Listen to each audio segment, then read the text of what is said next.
Hey guys, tonight we walk with you through warm wind and dust light, along a river that keeps whispering to itself like it has secrets it's not ready to share. You're standing at the edge of ancient Uruk in your imagination, and the city is waking up. Brick walls radiating yesterday's heat, reed mats shifting under sandal feet, and distant temple bells that sound less like metal and more like a soft, sleepy heartbeat. We're going to tell a calm, 2-hour style story about Inanna, later known as Ishtar, love, war, and a descent that feels like it's happening inside you as much as beneath the earth. Some parts are widely accepted history, some parts are interpretation, and some are gentle what-if imagination. We'll keep the solid ground separate from the mist. And yes, this is one of those nights where you probably won't survive this, meaning you probably won't survive staying awake, because the vibes are doing overtime. So, before you get comfortable, take a moment to like the video and subscribe, but only if you genuinely enjoy what I do here. And drop your location and your local time in the comments, because it's honestly comforting to know where in the world people are listening from while you drift off. Now, dim the lights. Maybe turn on a fan for that soft background hum. And let's ease into tonight's journey together. You step forward, and the first thing you notice is the smell: mud, river water, date palms, and the faint tang of smoke from cooking fires that never fully go out.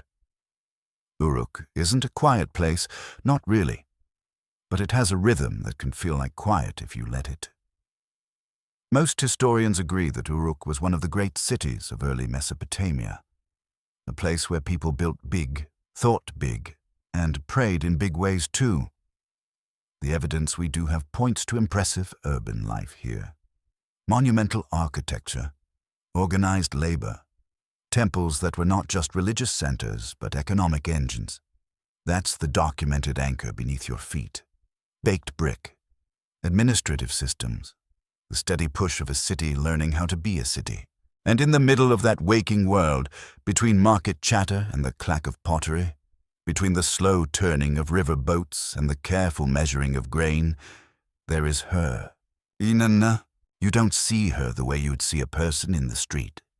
You feel her like you feel a change in weather, like you feel a sudden confidence you can't explain, like the moment right before you laugh, or the moment right before you argue, when your chest tightens and your thoughts sharpen. She belongs to the temple, yes, but also to the bedroom, the battlefield, the courthouse, the tavern, the music, the gossip, the ambitions that keep a city from sleeping. Most historians agree that Inanna was a major Sumerian goddess associated with love, fertility, and war, especially connected with Uruk. Archaeology suggests that major temples and cult centers played a central role in city identity, and Inanna's prominence fits that pattern. But one interpretation is that gods like Inanna are also mirrors, reflecting what a society most needs to talk about without saying it outright. If you can't openly admit that desire and power are tangled together, if you can't confess that people crave beauty and dominance at the same time, then you tell a story about a goddess who holds both. And what if? Just for mood, not as a conclusion, what if the first sunrise over Uruk really did feel like a signal from her? Not a literal beam with a label that says, "Hi, I'm Inanna," but a sensation, like the sky itself is watching you step into the day. You wander toward the temple district, where the air changes. It's cooler in the shade of tall walls. The streets narrow and then open again, and you catch glimpses of carved doorways, woven hangings, and the occasional flash of polished copper on a guard's spear tip. There's no gore here, no chaos, just the calm order of a place that believes order is sacred. You pass a scribe's corner, where young trainees sit with damp clay tablets, pressing reed styluses into soft surfaces. Their brows are furrowed like they're trying to wrestle meaning into existence, and that's not far from the truth. Writing in this world is not just art. It's administration, memory, control. The evidence we do have points to scribal culture as one of the pillars of Mesopotamian life. Lists, receipts, hymns, offerings, everything counted, recorded, remembered. And Inanna is remembered in a special way, not only in accounting records of temple offerings, but in hymns that sound like devotion with a pulse. You move closer to the great precinct, and you imagine the famous temple dedicated to her presence. Whether in this exact shape at this exact moment is something historians debate in the details. But what's broadly accepted is that Uruk had monumental sacred architecture and that Inanna's cult was deeply rooted here. The temple is a place of layered meanings: spiritual center, political symbol, storage house, employer, feast hall, and, sometimes, stage. Let's be careful here, because the mythology and the social practices don't always line up neatly. Scholars continue to debate how much later poetic descriptions reflect literal rituals versus symbolic storytelling. Historians still argue whether certain rites described in Sumerian literature were performed exactly as written, or whether they were literary constructions that expressed ideals rather than calendars. Keep that phrase in your pocket tonight.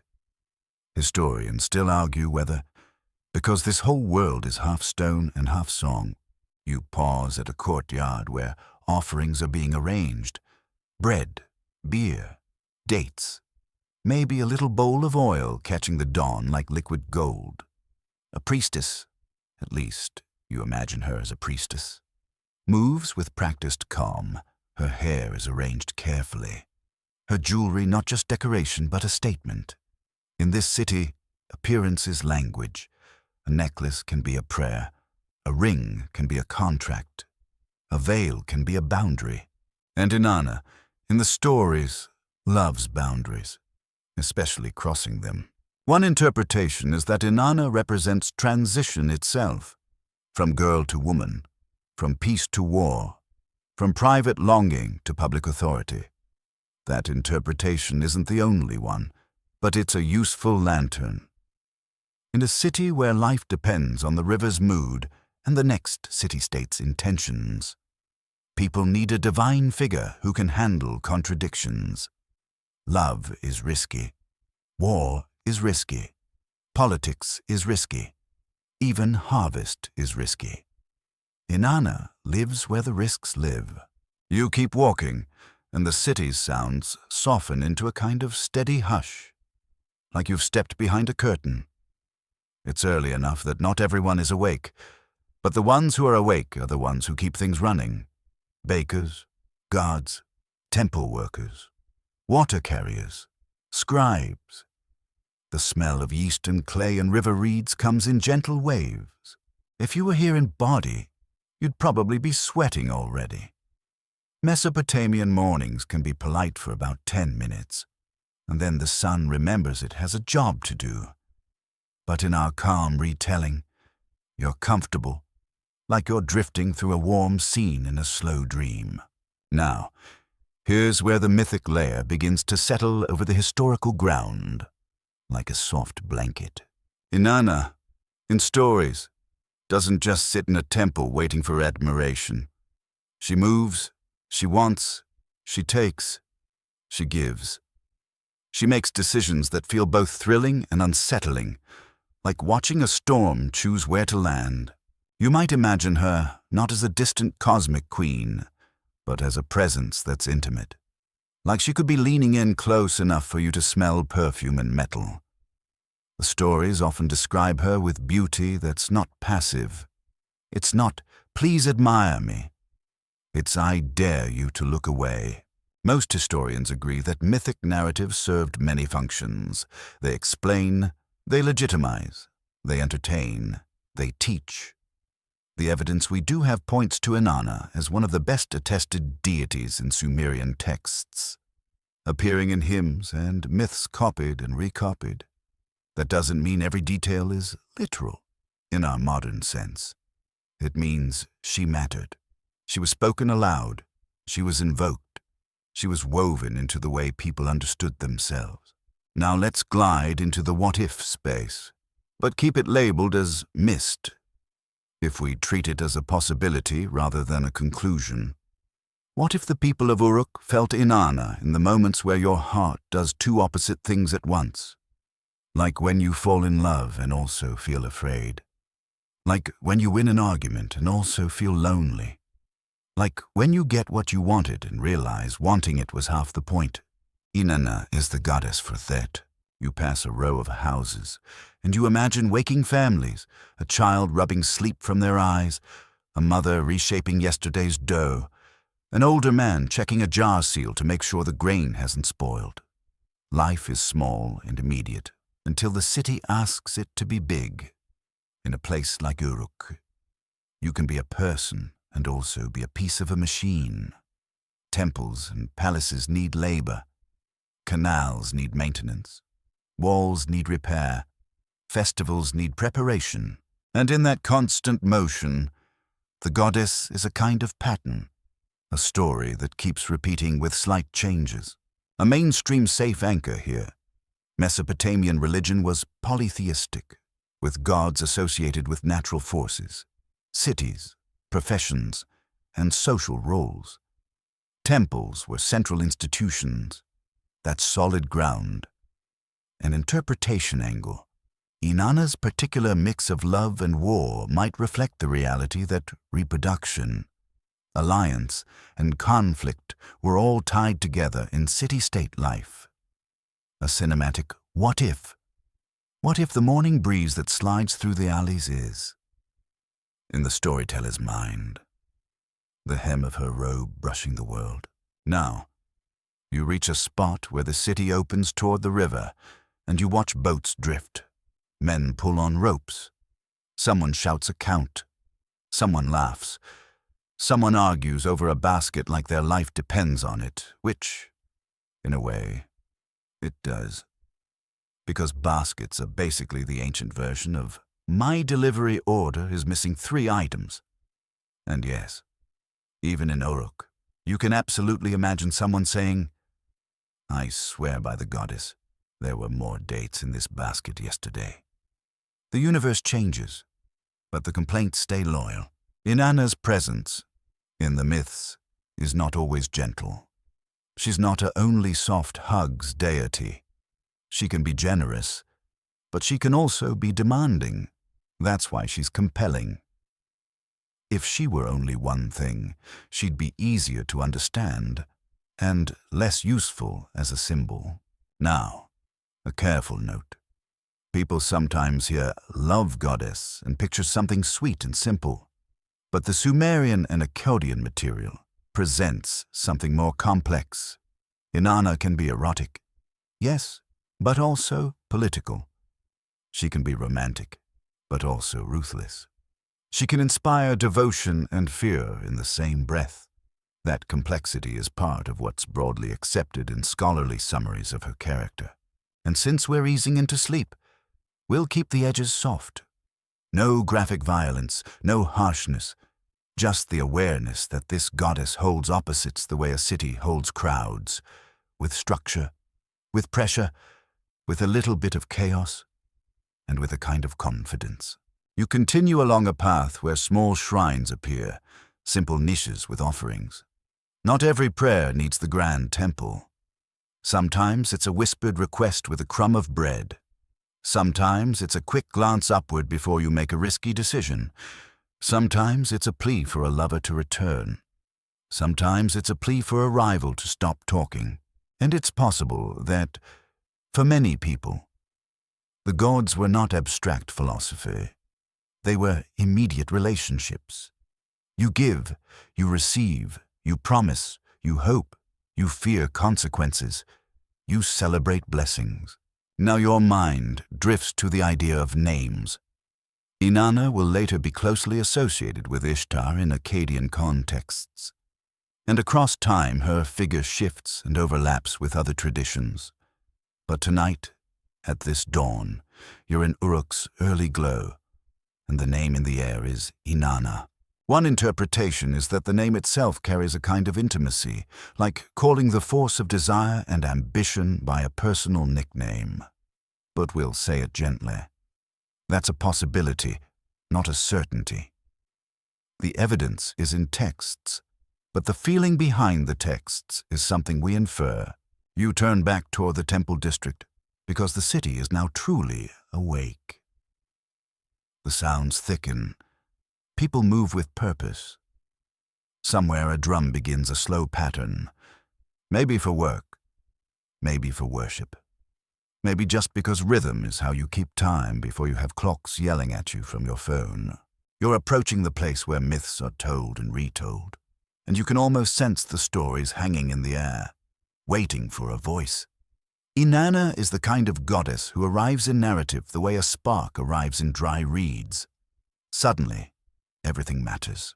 If you stand still for a moment, you can imagine a singer, maybe a temple singer, maybe a storyteller in a courtyard, beginning to shape the day with words. People gather. A child leans forward. A worker pauses with a basket balanced on their hip. Someone smiles like they already know the best parts. And the storyteller might begin with something like, Inanna, Queen of Heaven, Lady of Uruk, and your skin prickles, not because you're afraid, but because you're paying attention. We're not proving anything tonight. We're following clues. Some parts are documented, some are interpretation, and some are gentle imagination. The mystery isn't in what we know, but in what we can't confirm. And what we can't confirm, what we can only imagine, is the exact feeling of being in a city where the goddess of love is also the goddess of war. And nobody finds that strange, because everyone knows love can be a battlefield, and battle can feel like devotion. You breathe in. You breathe out. The fan hum, real or imagined, becomes the river's whisper. The dim light in your room becomes Uruk's sunrise. And as you drift deeper into this calm retelling, you realize something simple. Inanna is not introduced with fireworks. She's introduced the way power is introduced in real life, quietly, as if she was already there, and you're the one arriving late. You keep walking, and you don't get a fresh introduction, because the city doesn't reset itself just because you crossed an invisible line in the story. Uruk stays Uruk, brick, reed, river, and that steady human bustle that sounds like the world clearing its throat. The sun climbs a little higher, and the air warms in the way a clay oven warms. Slowly at first, then with sudden confidence, like it just remembered it's in charge. Ahead, the temple precinct feels busier now. Workers move in small, coordinated streams. Someone carrying jars, someone balancing a tray of bread, someone sweeping a courtyard as if sweeping can persuade the gods to be kinder today. The evidence we do have points to temples in Mesopotamia being deeply tied to the economy, employing people, storing goods, organizing labor. That's mainstream ground. But one interpretation is that ritual and administration weren't separate categories here. They were braided together, like reeds in a basket. When you bring an offering, you're also participating in a system. When you sing a hymn, you're also reinforcing identity. When you watch a ceremonial act, you're also watching politics. And that's where tonight's thread begins to pull tighter, the sacred marriage. Now, let's be careful and calm. Sacred marriage is a phrase modern scholars use to describe a set of ideas that show up in Sumerian literature, poems and hymns where a goddess and a king, or a god and a priestess, are united in a way that symbolizes fertility, prosperity, legitimacy. Most historians agree that Mesopotamian kingship was closely linked to divine favor, and that ritual performance, especially in big city temples, helped express that connection. Archaeology suggests temple complexes were central institutions with resources, personnel, and ceremonial space. So the documented anchor is, temples mattered materially and symbolically, and royal ideology leaned on the gods. But historians still argue whether the sacred marriage described in poetic texts corresponded to an actual annual ritual involving sexual union, or whether it was primarily literary and symbolic, performed as song and drama rather than literal consummation. Keep that uncertainty soft, because it's the honest shape of the evidence. We have texts, we have later references, we have interpretations, but not a simple video recording labeled Sumerian ritual, full behind the scenes. One interpretation is that the sacred marriage poetry encodes politics as romance. Instead of saying, the king needs legitimacy and agricultural abundance depends on canals and labor, you sing, the goddess chooses you, the land blossoms, the storehouses fill. And what if, in a cinematic mood, the wedding lamps flicker like they're hiding a second story, like the flame itself knows which lines are metaphor and which lines are? Maybe something more immediate. You drift toward a courtyard where cloth hangings sway. Someone has hung fresh garlands, maybe reeds, maybe flowers, maybe something scented with oil. There's a faint sweetness in the air, and you can almost taste beer on the breeze, like the city is pre-gaming for holiness. If you've ever been to a wedding where everybody is trying to act dignified while also thinking about the food, you already understand half of ritual culture. You pause near a group of singers practicing. Their voices rise and fall like birds circling. You can't catch every word, but you feel the pattern. Praise, invitation, promise. In Sumerian hymns, Inanna is often addressed with intimate language. She is desired. She desires. She is radiant. She is formidable. This is not the shy whisper of a distant deity. This is the voice you use when you want something to happen. Most historians agree that Inanna was strongly associated with sexuality and fertility in the Sumerian tradition, and that later Akkadian Ishtar carried similar associations. The evidence we do have points to a rich corpus of love poetry preserved by scribes. But here's the interpretation angle. These poems might not only be about private romance, they might also be about the city's survival. Because fertility isn't just babies, it's barley, it's lambs, it's dates. It's the ongoing ability to feed everybody and keep the walls standing. You imagine a scene, again, gently, as possibility, a festival day. The courtyard is full. There's music, incense, and a kind of attentive hush that happens when people are trying to see what matters. The king, real, human, sweaty under his fine clothes, stands with ritual calm. A priestess or a sacred representative of the goddess stands nearby, adorned with jewelry that catches the light. Do we know exactly how this looked? Not in perfect detail. If the evidence is thin, we'll say so.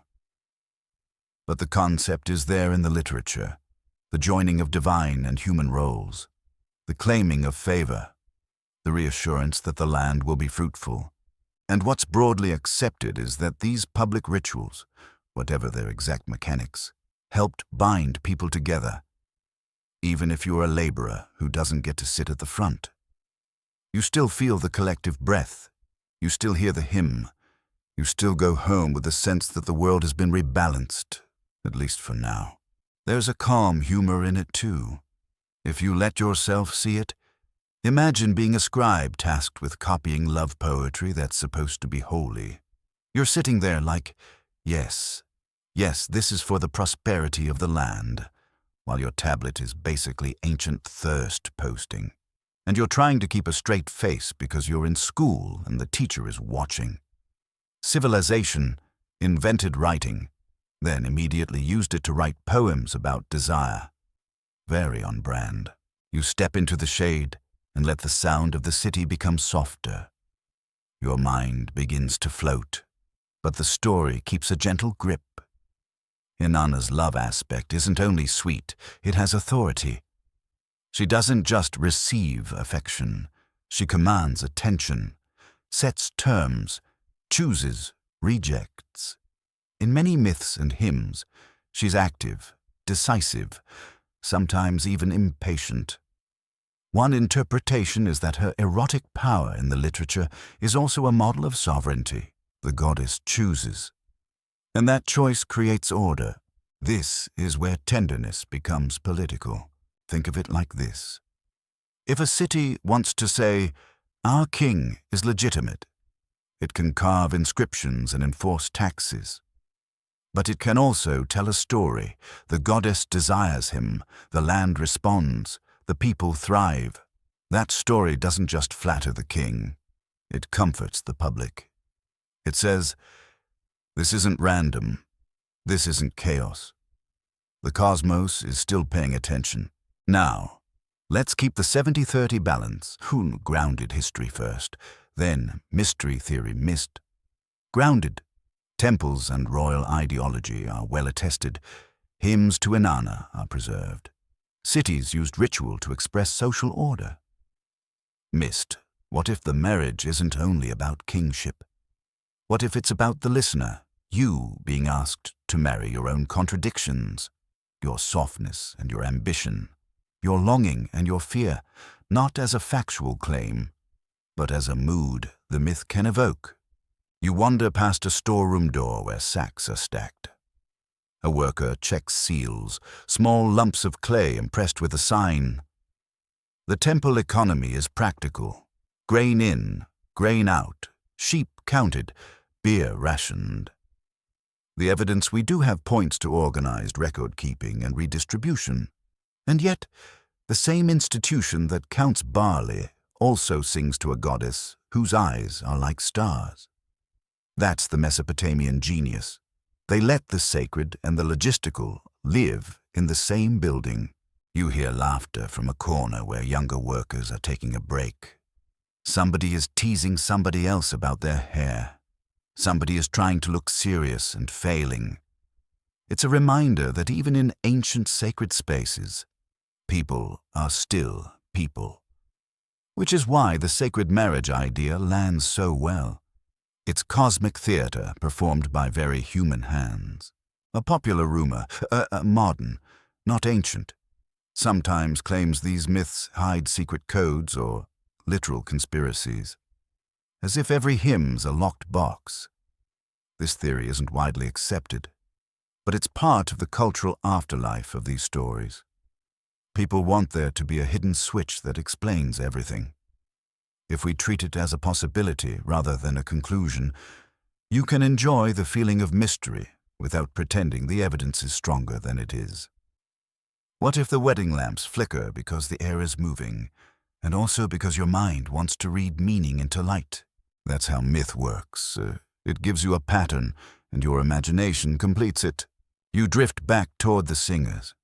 Their practice becomes a steady lull, like waves. In your second-person present, you find yourself almost hypnotized.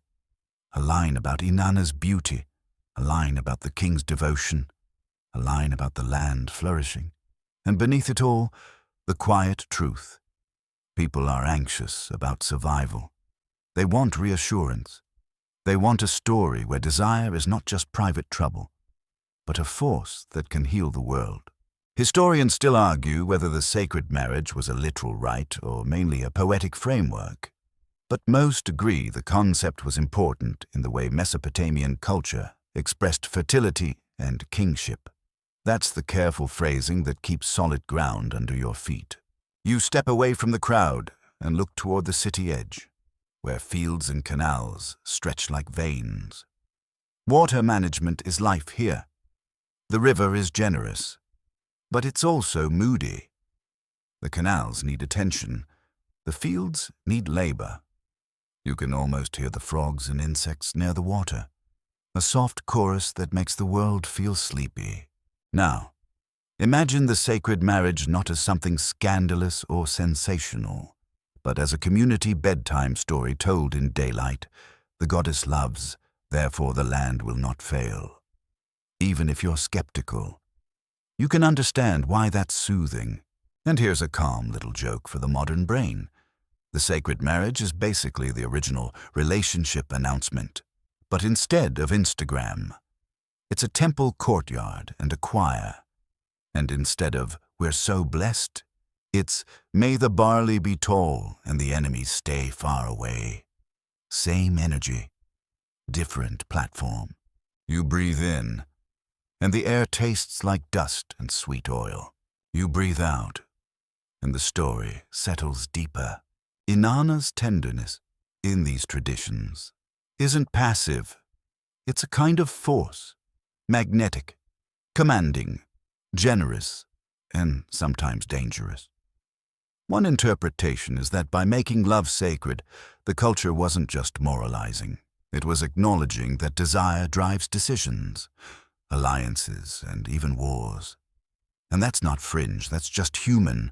So as you stand there in Uruk's warming morning, you feel the shape of the myth taking form, a goddess who can crown a king with affection, who can turn a ritual into a guarantee, who can make a city believe in tomorrow. And what if, just for a cinematic heartbeat, the lamps really do flicker in response to the hymn, as if the flame recognizes her name? Not because we can confirm it, but because it's the kind of image that makes your eyelids heavy and your imagination gentle.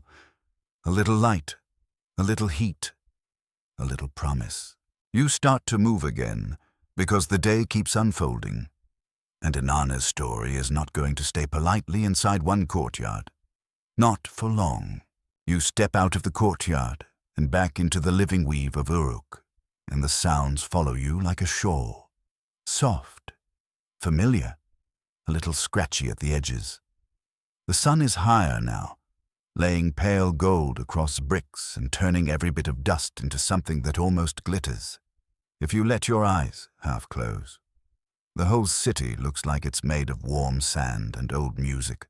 You're still moving through mainstream history first. What's broadly accepted is that Sumerian cities used symbols on seals, statues, plaques, and temple decor to communicate identity, authority, and divine protection. Archaeology suggests that imagery wasn't just art. It was a kind of public language. And Inanna, being Inanna, doesn't show up as a quiet footnote. Her symbols stride into view like they own the street. One of the first you notice, because it's hard to ignore, is the lion. Not a lion strolling down the road like it pays rent. That would be a bit much even for Uruk. But the lion as image, carved into a small seal, painted on a wall, referenced in a hymn. Most historians agree that Inanna/Ishtar is associated with lions in Mesopotamian iconography, especially in later periods where Ishtar is often shown standing on a lion. That's your documented anchor, a recognizable emblem connected to her. But one interpretation is that the lion is more than "she's fierce." It could be a compact message about sovereignty. Lions, in many cultures, symbolize dominance, the power to take, the power to protect. If your goddess is tied to kingship, sexuality, and warfare, a lion is a tidy, terrifying little shorthand. And what if, just for mood, the lion isn't only about her power over enemies, but her power over you, the listener? What if it's the part of you that refuses to shrink? You keep walking and you find yourself near a craftsman's stall. The smell changes again. Copper, charcoal, and that sharp tang of heated metal that makes your nose wrinkle. A man hammers a thin strip into shape. A woman threads beads with calm precision. In the corner, someone is carving a cylinder seal, tiny, detailed, the kind of artwork that forces you to squint and admire. Cylinder seals are one of those mainstream history details that feel oddly soothing. People press them into clay to mark ownership, authorize transactions, seal containers. The evidence we do have points to seals being essential tools in Mesopotamian administration and daily life. They're the ancient equivalent of signatures, but prettier and harder to lose in your junk drawer. And on some of these seals, you might see symbols that hint at Inanna, a star, a rosette, a figure with weapons or authority, a lion. Again, details vary across time and place, and scholars continue to debate specific identifications, but the broad pattern is accepted. Iconography travels, transforms, and accumulates meaning. Now your attention drifts upward, to the sky, because another emblem follows her like a quiet halo. The star. In later Mesopotamian tradition, Ishtar is closely associated with the planet Venus, appearing as the morning star and evening star. Most historians agree that this association becomes especially prominent in Akkadian and later contexts, though it has roots in earlier Sumerian thought about Inanna's celestial aspect. That's documented enough to stand on. The evidence we do have points to astronomical observation being meaningful in Mesopotamia, both practical and symbolic, because the sky is a calendar, a compass, and a mood ring for the gods. But here's the interpretation angle. Venus is visible at dawn and dusk, and it appears to disappear and return in cycles that ancient observers could track. One interpretation is that Inanna's mythic character, crossing boundaries, moving between realms, arriving suddenly, fits the behavior of that bright, wandering light. It's possible that the story and the sky influenced each other. The goddess becomes like Venus, and Venus becomes like the goddess. And what if, in cinematic imagination, the star on her brow is a map you're not meant to read? Not a literal GPS coordinate. Calm down. Ancient aliens. We'll get to your corner in a monetization-safe way later.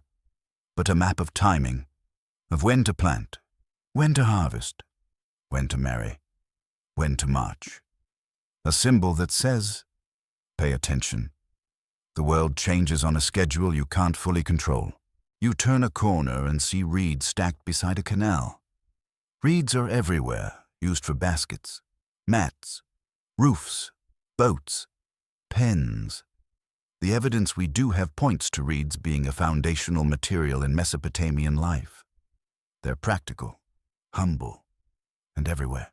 Like that one kitchen towel you keep using because it's the only one that actually dries anything. And here's where we glide into symbol as social code. One interpretation is that reeds and marsh imagery in Mesopotamian myth can signal liminal spaces, edges between land and water, civilization and wild. Inanna, again, loves edges. She's at home in thresholds. Now, the rosette. If you imagine a flower pattern, symmetrical petals, a stylized bloom, that's the shape. In later iconography, the rosette is often linked to Ishtar, though scholars note that symbols can be shared or shift meaning depending on context. What's broadly accepted is that rosettes appear widely in Mesopotamian art and can be associated with divinity, beauty, and possibly specific deities in certain settings. But one interpretation is that the rosette is a visual whisper of her love aspect, the bloom, the attraction, the promise of sweetness. And because Inanna never gives you sweetness without a little edge, the rosette can also be a reminder of thorns. Metaphorical thorns, the kind that prick your pride, your certainty, your sense of safety. Love, in her domain, is not a lounge chair. It's a doorway. You pass a small shrine where someone has placed a simple offering, maybe a bit of bread, maybe a bead, maybe a tiny carved token. And you notice a symbol scratched into the clay, a star-like shape. Your mind wants to lean in and treat it like a secret message. Let me rephrase that more carefully. Your mind wants to lean in and imagine it's a secret message, because humans love that. You see a mark, you assume intention, you assume a hidden layer. A fringe idea proposes that ancient symbols, stars, rosettes, lions, are evidence of coded knowledge from a lost civilization or non-human visitors. This theory isn't widely accepted, but it's popular in modern mystery circles because it makes the past feel like a puzzle box with a key missing. If we treat it as a possibility rather than a conclusion, we can enjoy the mood. What if the symbol is pointing at something else? What if the story is pointing at something else, but the more cautious explanation could be simpler and, honestly, more human? Symbols work because they are memorable. A star catches your eye, a lion catches your fear, a flower catches your desire. These are emotional shortcuts in a world where not everyone reads, but everyone sees. Historians still argue whether specific motifs always correspond to a single deity in early periods, because iconography overlaps and evolves. That's not a buzzkill. It's a reminder that culture is messy. People borrow, people remix, people reinterpret. Even ancient artists were basically doing inspired by versions of divine branding. You drift toward a busy gate where merchants pass through. A donkey brays like it's offended by the entire concept of mourning. Someone adjusts a load of wool. Someone else carries a bundle of reeds. The city is a living catalogue of materials, and each material can become symbol in the right hands. Now, think about weapons. Inanna is not only love, she's also war. In some depictions and descriptions, she's connected with weapons or martial power. The evidence we do have points to hymns and myths that describe her as formidable, sometimes armed, sometimes commanding. One interpretation is that when you see a goddess with weapons, it's not just literal battle. It's the ability to enforce order, to defend boundaries, to claim what's hers. And what if those weapons are also metaphors for language, for persuasion, for the way desire can cut through your defenses? You're not required to believe that. It's simply a cinematic reading that makes the myth feel personal while staying honest about uncertainty. You pause in the shade and look at your own hands, as if you're holding an invisible seal. In the story's atmosphere, you can almost feel the coolness of clay, the slight grit. If you press a symbol into wet clay, it stays. It becomes record. That's the quiet power of icons. They freeze meaning in a world that keeps moving. Now, in the calm retelling, you imagine a priestess or temple worker showing you a set of objects connected to Inanna, a small star pendant, a rosette carving, a figurine of a lion, maybe a reed bundle tied with red thread. She doesn't say, "These prove anything." She simply lets you look, because looking is enough. Most historians agree that religious objects and symbols were part of everyday life in Mesopotamia. Archaeology suggests that devotional items could be personal as well as institutional. That's your solid ground again. But in the misty interpretation space, you wonder, what if each symbol is a social code in plain sight? The star says, "I belong to her." The lion says, "Don't test me." The rosette says, "I desire." The reeds say, "I endure." And the cinematic what if returns. What if the star on her brow is a map you're not meant to read? Not because it's alien tech, but because it's a map of choices you haven't lived yet. A map of the times you'll be brave and the times you'll be tender. And the times those two become the same thing. You begin to feel the story turning, almost imperceptibly, toward larger tensions. Symbols are never only decorations. They're signals, and when signals spread, it means influence is spreading. When influence spreads, rivalries sharpen. When rivalries sharpen, well, the city starts to hum in a different key. But for now, stay with the quiet detail, the craftsman's careful carving, the scribe's steady hand, the way a rosette pattern repeats like a lullaby, the way the star shape feels familiar, even if you've never seen it before, the way the lion's gaze, imagined or carved, makes you stand a little straighter. And you keep breathing, slow and easy, because the point tonight isn't to arrive at a single hidden truth. It's to walk through a landscape where some parts are documented, some are interpretation, and some are gentle imagination. We'll keep the solid ground separate from the mist. You leave the store behind and drift toward the temple again, the symbols lingering in your mind like after images.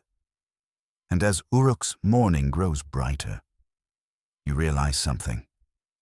Inanna isn't only in the stories. She's in the language of the city itself, pressed into clay, carved into stone, whispered into the sky. You carry those symbols with you as you move: star, rosette, lion, reeds, like quiet tokens in the pocket of your mind. Uruk keeps bustling, but the mood begins to shift in a way you can't quite name, not into anything scary, just into something alert. Like when a room gets a little quieter because someone important just walked in. Or like when you're halfway through a pleasant conversation and you suddenly realize there's an unspoken argument sitting politely in the corner. Because as the stories widen, you start to notice that gods don't live alone. What's broadly accepted is that Mesopotamian religion is crowded, in a good way, like a festival where everyone brought their cousins. Different deities hold different domains, and cities often emphasized particular patrons. Archaeology suggests city identity and temple institutions are deeply connected. You can feel it in the layout, the resources, the art. Most historians agree that as political power shifted among city-states and empires, religious emphasis could shift too, with gods rising in prominence, merging, or taking on new roles.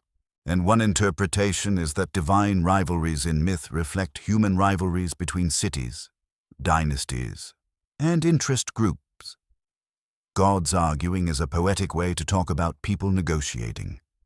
Gods battling is a dramatic way to talk about alliances breaking. Gods trading favors is an elevated way to talk about trade routes and tribute. If you let that interpretation sit beside the documented history, it becomes easier to hear the undercurrent in Uruk's day. The city isn't only living, it's competing. It's always competing. Over water, over territory, over prestige, over who gets to claim the gods are on our side. You stroll into a busier street where merchants call out, and you notice how each shop has its own little symbols too. A fish sign, a woven pattern, a carved bull, a tiny crescent.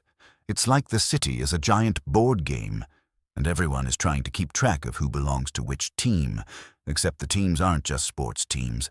They're temples, guilds, households, and, yes, gods. Ahead, you hear someone mention another divine name. It's said casually, like you might say, the weather, or my boss. Here, gods are part of vocabulary.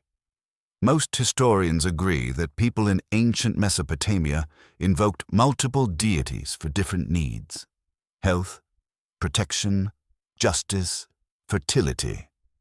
Because life is complicated, and you don't put all your spiritual eggs in one basket. And Inanna, being both adored and intense, has relationships with other gods that can feel like family drama played on a cosmic stage. Now, we'll keep the solid ground separate from the mist. Solid ground. Sumerian mythology includes many deities with interconnected roles, and texts reflect a rich narrative world. Mist. The way those deities rival each other might be read as a reflection of city politics. You reach a spot where the street opens into a plaza. In the distance, a temple facade rises like a cliff of brick. Somewhere a small procession passes. Just a handful of people, maybe carrying an offering. They walk with the steady seriousness of people who believe their steps matter. A careful reading might suggest that, in a place like this, religion is not only private devotion, it's also public infrastructure. Your city's God is your city's reputation. When your God shines, your city shines. When your city conquers, your God's prestige expands. That's one interpretation, and it lines up with what we know about how city-states used patron deities to express identity. Historians still argue whether particular myths were composed primarily for theological reasons or primarily for political and social messaging, because, honestly, it can be both, and it probably was both, depending on who was telling the story and why.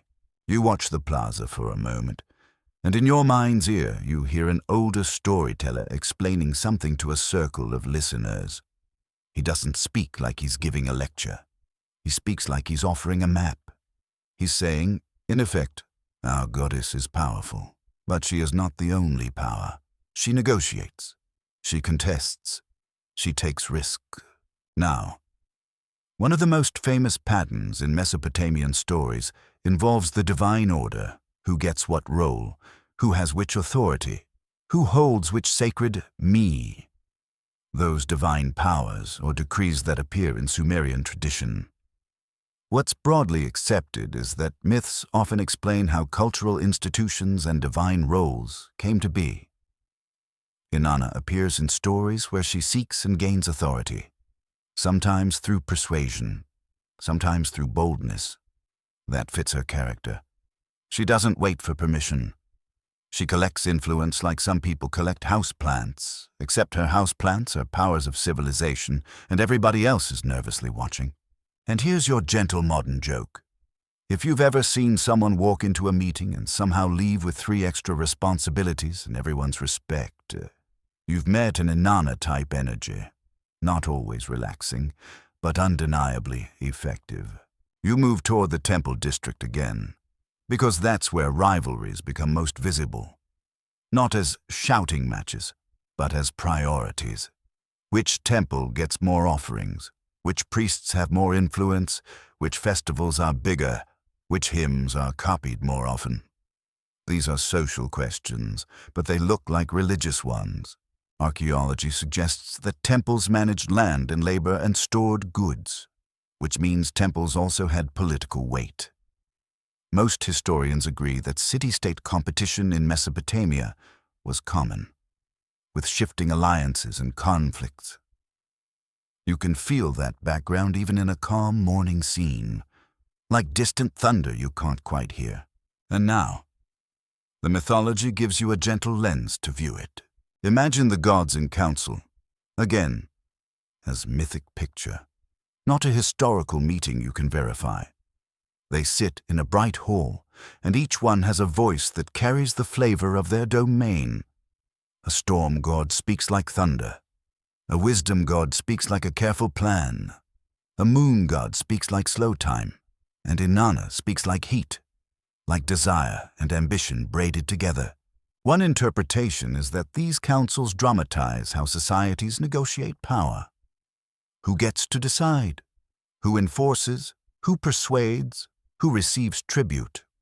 And because human councils can be tense, the divine councils become tense too. Now, because the user's title is about Inanna/Ishtar, we keep our focus on her. So you notice how she stands out in the crowd of gods. Not always because she is stronger in a simple sense, but because she's more unpredictable. She can be generous and also demanding. She can be tender and also sharp, and other gods might respect that, or resent it. A fringe idea proposes that the complexity and overlap of Mesopotamian deities indicates a hidden system that was carefully coded and later misunderstood, like some lost master plan. This theory isn't widely accepted, but it persists because it's tempting to believe there's a single blueprint beneath the chaos. A more cautious explanation could be that religions evolve the way languages evolve, through contact, conquest, borrowing, and local preference. Gods merge, names change, attributes shift, no conspiracy needed, just time and human creativity. Still, what if the story is pointing at something else? What if the divine rivalries are less about literal gods fighting and more about you recognizing the rivalries inside a civilization and inside yourself? Between wanting peace and needing protection, between wanting love and fearing vulnerability, between wanting to belong and needing to stand out. That's a cinematic reading, and it stays in the possible interpretation lane. You glance toward the city wall. It's not just defense, it's statement. We are here. And beyond the wall are other cities, other gods, other claims. Even if you never leave Uruk, you know they exist. The river connects you to them, trade connects you, rumor connects you, and sometimes conflict connects you. Now, let's anchor again.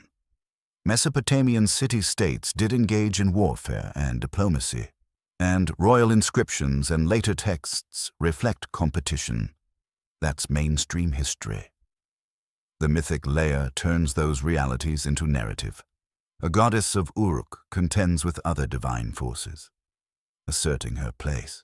If you want a quiet image, imagine a storm rolling in far away. Not to threaten you, but to remind you that the world beyond your courtyard exists. A thunderclap in the distance could be read as a god's voice, or, more cautiously, it could simply be weather. But the point is how people hear it. One interpretation is that hearing the world as divine speech helped communities feel less helpless. Even if you can't control the storm, you can respond. You can pray, you can offer, you can negotiate with the narrative. You pass a small group of soldiers, young men, not armored like legends, but equipped with practical gear. Their presence is calm, almost routine. War isn't always a dramatic charge. Sometimes it's just the knowledge that you might be called. Inanna's war aspect begins to loom a little more. Not in violence, but in readiness. And you feel the city's duality again, hymns in one street, spear tips in another. Love songs in a courtyard. Walls at the edge. Inanna sits at that crossroads like she invented it. Historians still argue whether the prominence of particular gods in certain periods directly tracks political dominance, or whether religious devotion had its own independent momentum. But most agree there's an interplay. Cities promoted their gods. Empires elevated their favored deities. Local cults persisted even when politics changed. That's the slow, real-world way rivalries play out. Now, let's slip into a soft what-if image. While labeling it clearly as mist, what if every thunderclap is a forgotten contract being rewritten? Not literally, no cosmic lawyer stamping paperwork in the clouds, but as a poetic feeling. Every big change in the world forces a renegotiation of who you trust, who you fear, and who you love. You slow your steps. You're still in Uruk, still safe, still calm. But the story's horizon has widened. Inanna's symbols don't float alone. They compete with crescents, bulls, storms, and moons, other divine brands, other city identities, other power centers. And as you drift forward, you realize the myths are preparing you for something. The idea that Inanna's love isn't a retreat from conflict, and her war isn't a rejection of tenderness. It's all one fabric. You walk on, and the plaza behind you fades into a hum. The next streets pull you toward poetry again, love poems with sharp edges, because that's where Inanna's rivalries become intimate, not just political. You wander into a quieter lane where the noise of trade softens into something more like breathing. Clay walls hold the heat, and the air smells faintly of reeds and warm bread. A doorway stands open to a small room that feels cooler than the street, and inside, You find the kind of calm that only comes from focus. A scribal school. Most historians agree that writing and scribal training were central to Mesopotamian society, not only for accounting and law, but also for preserving literature. The evidence we do have points to students practicing by copying texts again and again, shaping memory into clay with reed styluses. You can picture it clearly. A low bench, a shallow bowl of water for smoothing mistakes, and tablets at different stages of dampness. Like bread dough waiting his turn, a young student presses signs into clay with the intensity of someone trying to win an argument with the universe. Another student glances sideways, and you can tell the glance says, "You're doing it wrong," and also, "I'm definitely not jealous of your neat handwriting." Even in the ancient world, academic rivalry is alive and thriving. If you listen closely, you can almost hear the teacher's sigh. The same sigh teachers have been perfecting since the beginning of time. In a corner, a tablet lies finished, the marks crisp. It is not a list of sheep. It is not a receipt for barley. It is poetry. And the moment you realize what kind of poetry, you feel your face warm a little, because it is love poetry. Not the shy kind, not the polite kind. It is language that leans in close. It praises beauty, longing, sweetness, and desire with a confidence that makes modern people blink and pretend to check their phones. Archaeology suggests that many literary compositions, including hymns and songs, were copied in scribal contexts. What is broadly accepted is that Mesopotamian literature includes a strong tradition of erotic and devotional poetry connected to deities, including Inanna. One interpretation is that these love poems are not only entertainment or private fantasy. They may also be civic language, a kind of public instrument, in a temple culture where prosperity and legitimacy matter. Desire is not merely personal. Desire becomes a force that moves resources, alliances, marriages, and reputations. That interpretation keeps you on solid ground while admitting that meaning is layered. You move closer and let the lines settle in your mind. They are tender and vivid, but they also feel sharp, like a blade hidden in velvet. The words praise Inanna's beauty, but the praise is not passive. It is charged. It is as if admiration itself is a transaction, a vow, a risk. What is broadly accepted is that Inanna's character in the surviving literature often combines attraction with authority. She is not simply the object of desire. She is the one who chooses, commands, and sometimes tests. A more cautious explanation could be that the poems dramatize an ideal relationship between human and divine, or between ruler and goddess, or between lovers, depending on the context. But one interpretation is that the poetry teaches a lesson about power. Love can uplift, but it can also expose you. It can bless you, but it can also demand something in return. It is not a cozy blanket that never shifts. It is a warm wind that can change direction. You notice the student's fingers, stained with clay, hovering over the finished tablet as if they are afraid to touch the words again. Maybe the student feels the poem is sacred. Maybe the student feels the poem is dangerous. Maybe both. In this world, those two feelings can share the same seat at the table. The teacher steps by, glances at the tablet, and nods with that specific kind of approval that says, "Yes, this is correct." And also, do not get emotionally attached to your own handwriting. The teacher moves on. The student exhales. Here the calm mystery starts to drift in, carefully labeled as mist. Some listeners like to imagine that love hymns carried coded messages, private signals hidden in public lines. A fringe idea proposes that certain poems were written as veiled spells, meant to shape attraction or fate through rhythm and repetition. This theory is not widely accepted, but it is easy to understand why it appears. Words feel powerful. In a culture where writing itself seems almost magical, it is tempting to believe every love line is also a lever. If we treat it as a possibility rather than a conclusion, you can enjoy the mood. What if the poem is doing something to the air around you? Not proving anything, just shifting your attention, like a candle flame making shadows dance. You step back into the lane, and the city's scent returns. Somewhere nearby, a musician plucks a stringed instrument. The notes are simple, repetitive, and soothing, like the city has discovered the concept of a lullaby. A small group sits in the shade, listening. A woman laughs softly, and the laugh is the kind that makes you think of someone trying not to laugh too loudly because it might invite trouble. You drift closer to the sound and see that someone is reciting a hymn, not from a tablet, but from memory.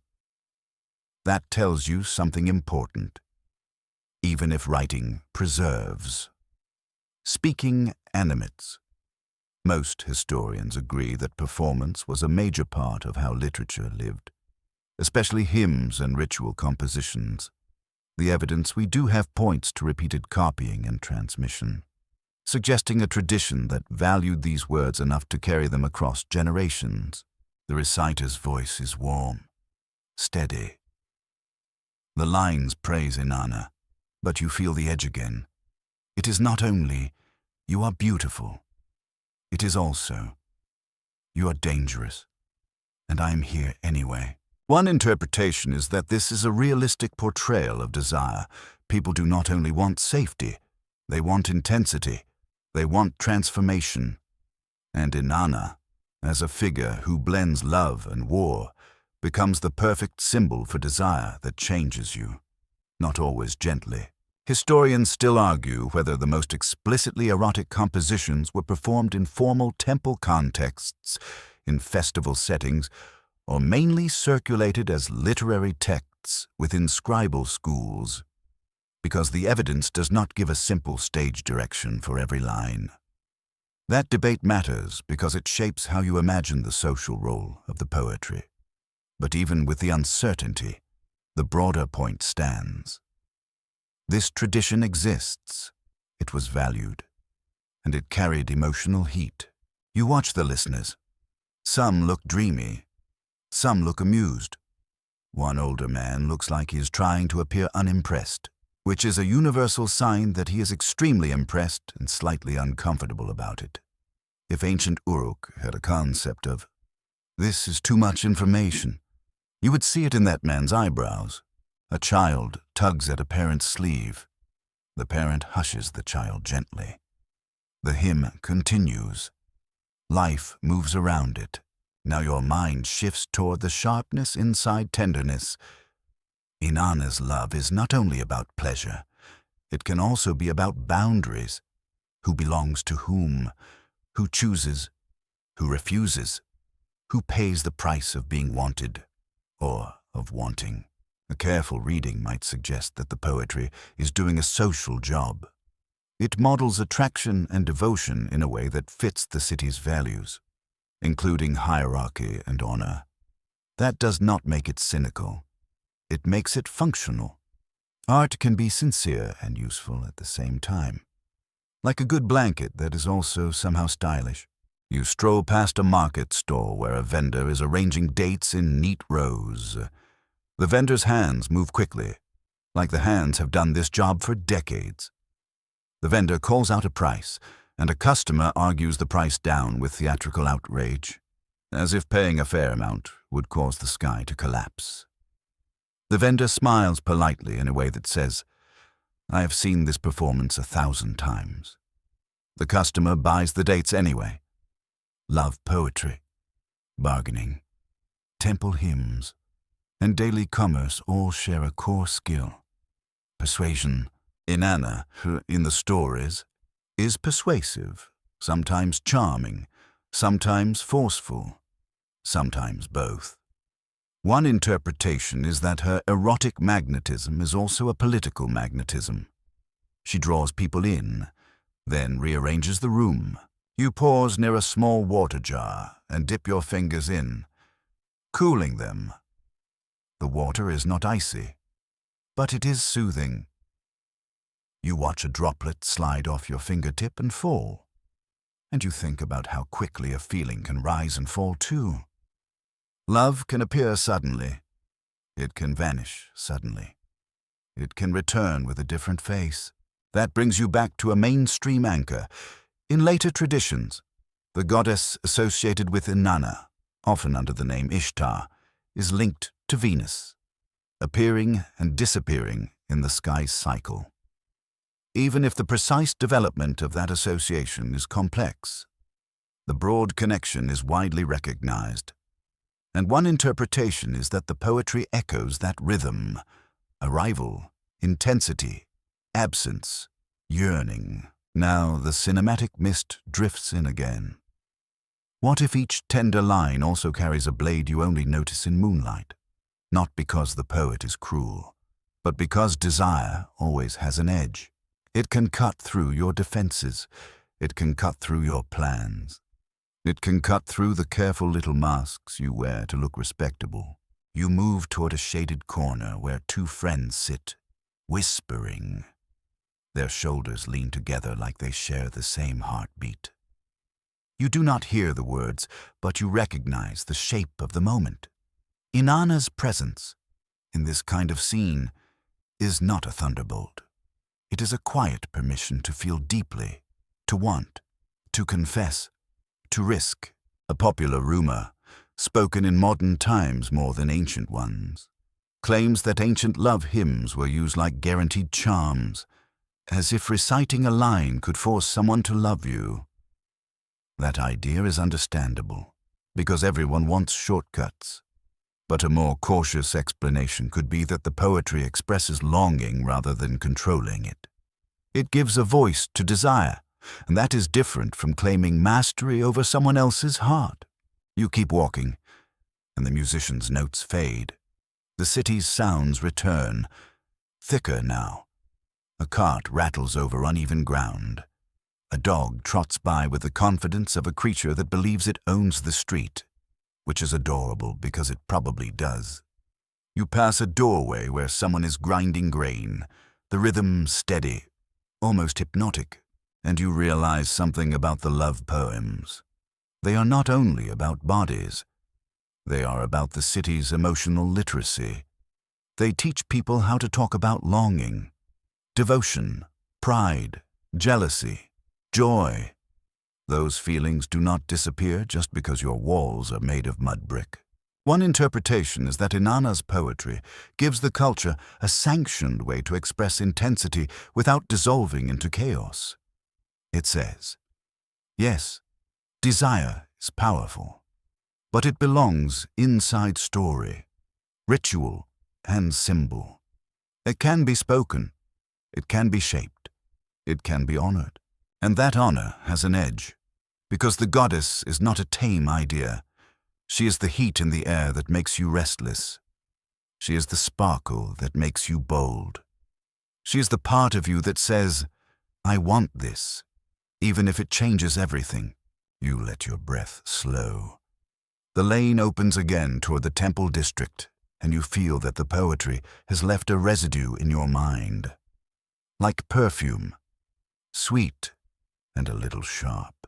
Some parts are documented, some are interpretation, and some are gentle imagination. If the evidence is thin, we'll say so. Tonight, the solid ground is clear. Scribes preserve love hymns.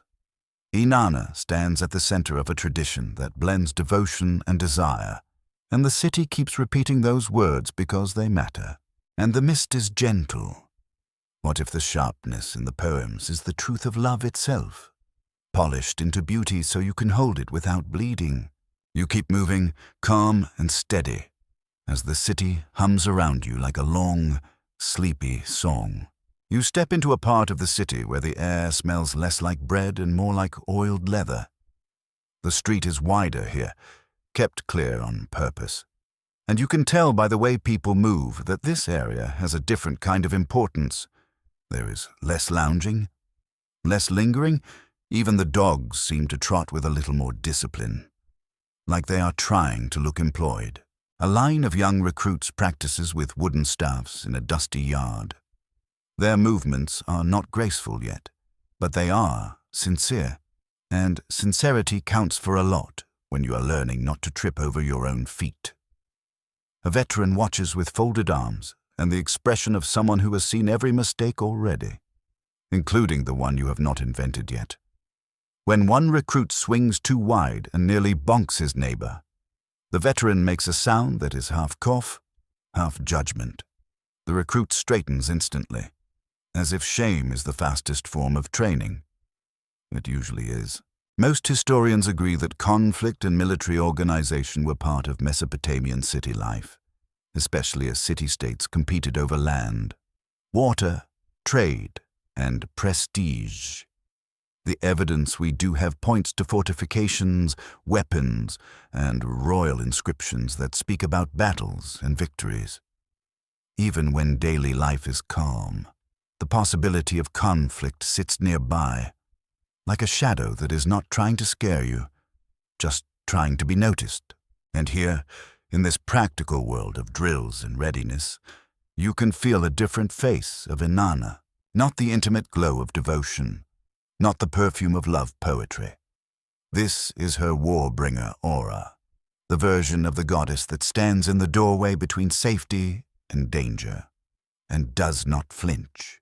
What's broadly accepted is that Inanna, and later Ishtar, is strongly associated with warfare as well as love. In Mesopotamian tradition, those categories are not mutually exclusive. The evidence we do have points to hymns and texts that praise her as formidable, as a protector, as a force that can grant victory. This is documented enough to stand on as solid ground, even if the details of specific rituals vary. One interpretation is that the warlike aspect of Inanna helps legitimize rulers and armies.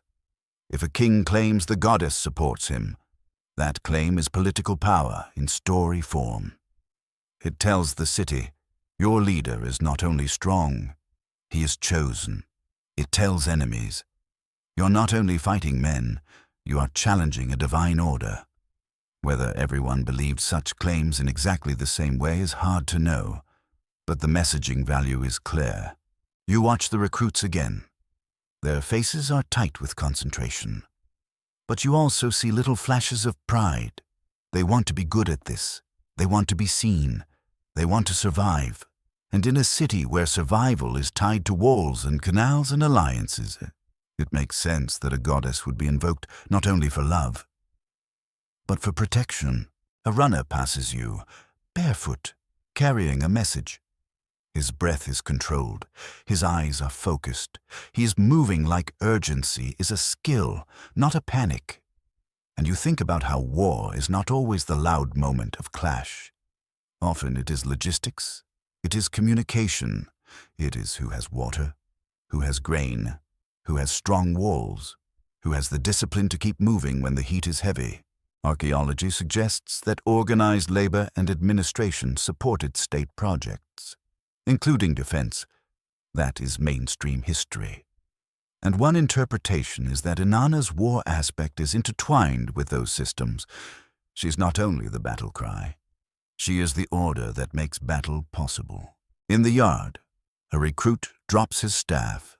The staff thumps into dust. Everyone freezes like the staff just announced their secrets. The veteran lifts an eyebrow so slowly it feels like a sunrise of disappointment. The recruit picks up the staff and tries again, and the moment becomes a quiet lesson. You can be embarrassed, and you can still continue. War gods, love god, life in general, all approve of continuing.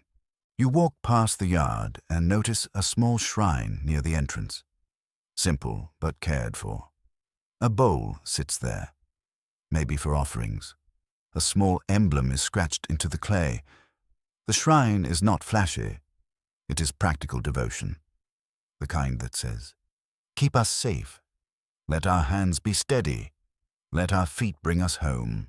Most historians agree that people in ancient Mesopotamia engaged in protective ritual and prayer, asking deities for safety and success. The evidence we do have points to texts and practices that reflect a deeply religious worldview. But here is an interpretation angle. In a society where danger can come from flood, drought, sickness, or enemy raids, a warlike goddess could represent not only violence, but resilience. She becomes the part of the culture that refuses to collapse. You step into the shade of a wall and look toward the city gate. Guards stand there, not tense, but alert. Their job is to watch, to ask, to count, to recognize. The gate is both a barrier and a filter, and it is also a symbol. It says, inside is us, outside is not us. Inanna's war side belongs to that boundary feeling. She protects the inside by taking the outside seriously. Now, because this is a sleep-friendly retelling, we keep the tone calm. No graphic scenes, no harsh detail. Just a steady awareness that the ancient world is not a soft place, and that people built spiritual tools to match the hardness. You can imagine a commander speaking quietly to a small group. His voice is firm but not loud. He points toward the horizon. He talks about patrol routes, supplies, and discipline, then, almost as naturally as breathing, he mentions the goddess. He does not have to explain why. Inanna's name, in this context, is like a shield you can say out loud. Historians still argue whether the primary function of war deities in Mesopotamia was moral encouragement, political propaganda, genuine spiritual belief, or some mixture of all three. That debate matters, because it shapes how you picture the relationship between myth and life. But whatever the mixture was, the effect is visible in the culture. Divine language is woven into the fabric of security. You drift onward and find a workshop where bronze is being worked. The sound is rhythmic and strangely soothing, like a slow drum. A smith heats metal, then hammers it into shape. The metal flashes briefly, then dulls, then flashes again. The process looks like a conversation between fire and patience. Most historians agree that metallurgy and weapon-making were important crafts in the ancient Near East, and the evidence we do have includes weapons, tools, and depictions of martial equipment. You watch an apprentice carefully grind an edge, and you notice how calm the apprentice is. This is not rage. This is focus.